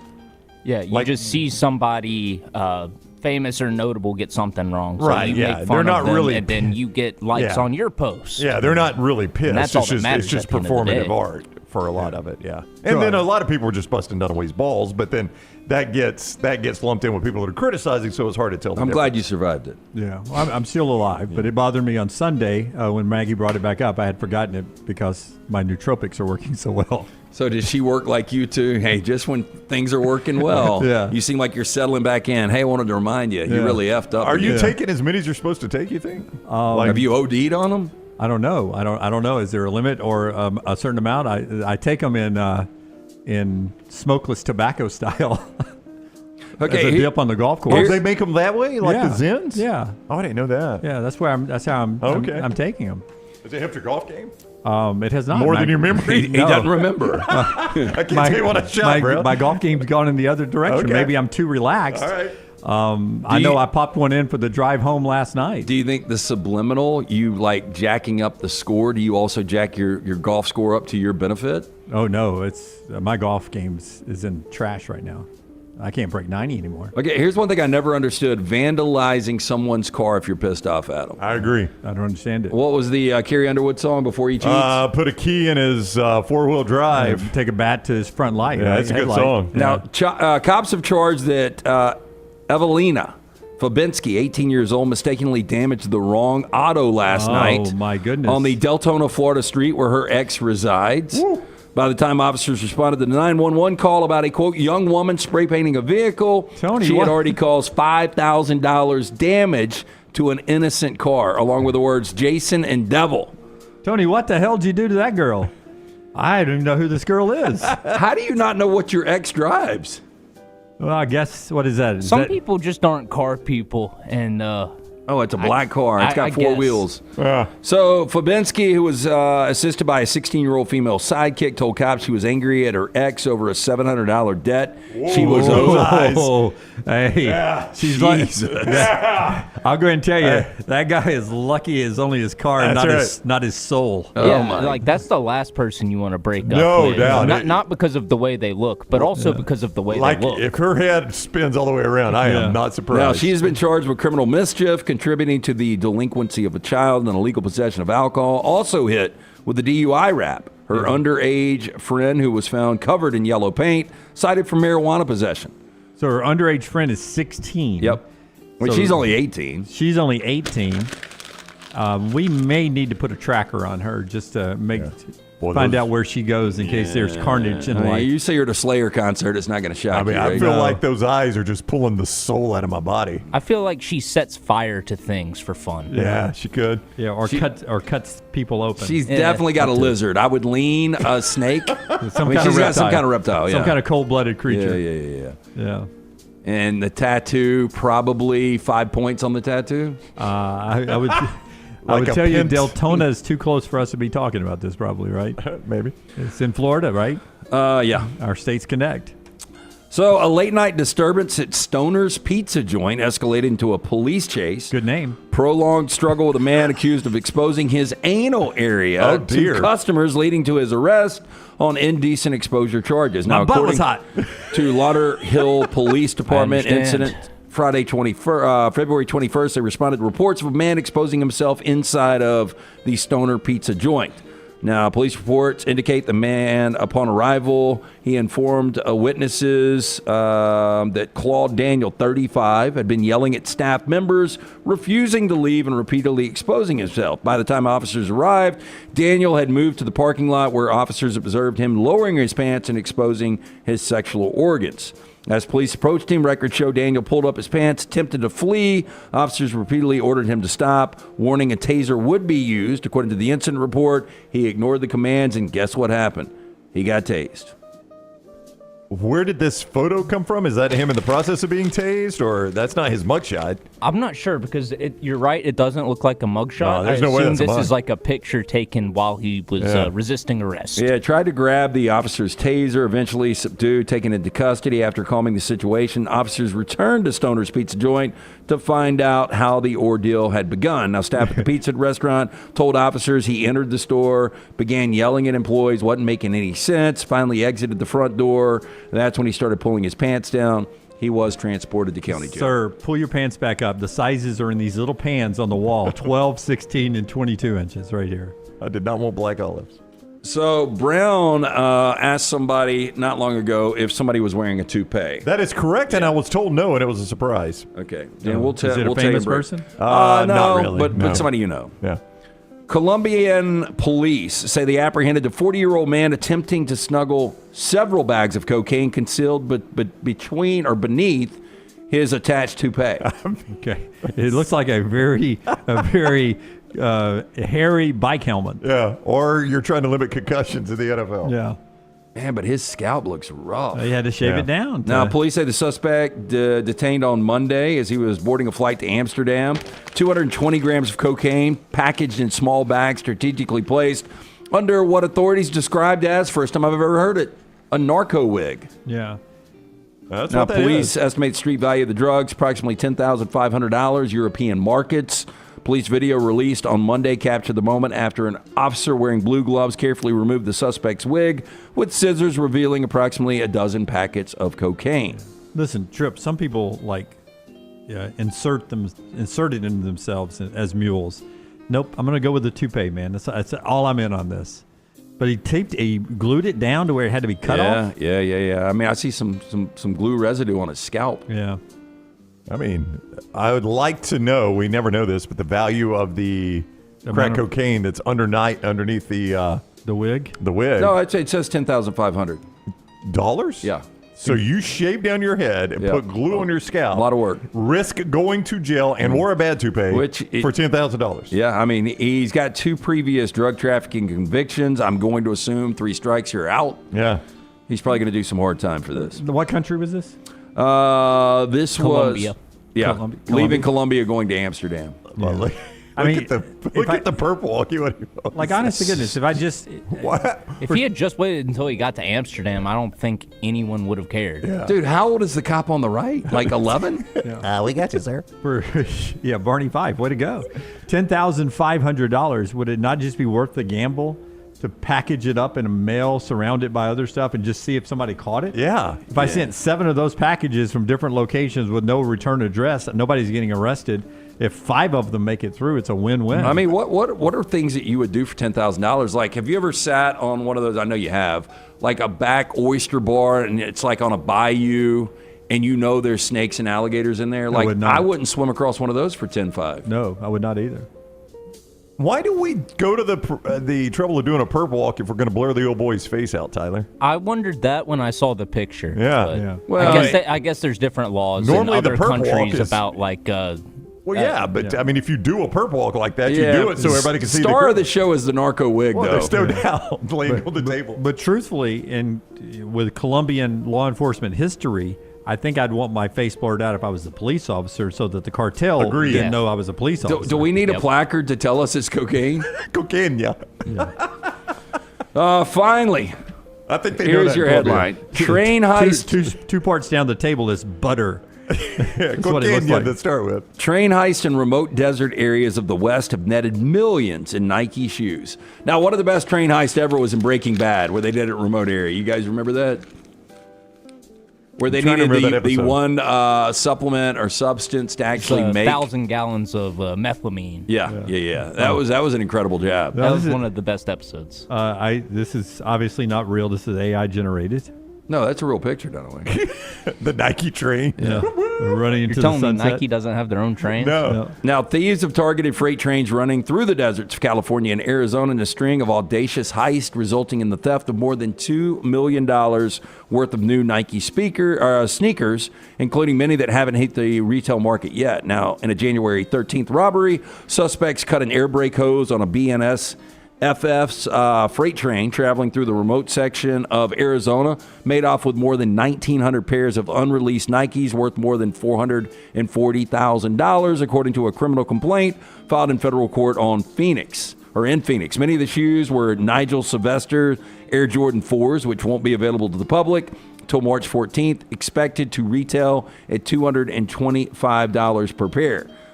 Now, in one of the latest of the 10 heists targeting these trains in remote areas of the Mojave Desert, all but one resulted in the theft of Nike sneakers. 11 people were charged in the January 13th burglary with possessing and receiving goods from a stolen interstate shipment. All 11 have pleaded not guilty and were ordered detained until trial. 10 are Mexicans who are in the U.S. illegally. Another defendant is a Mexican citizen who was in an asylum proceedings in the U.S.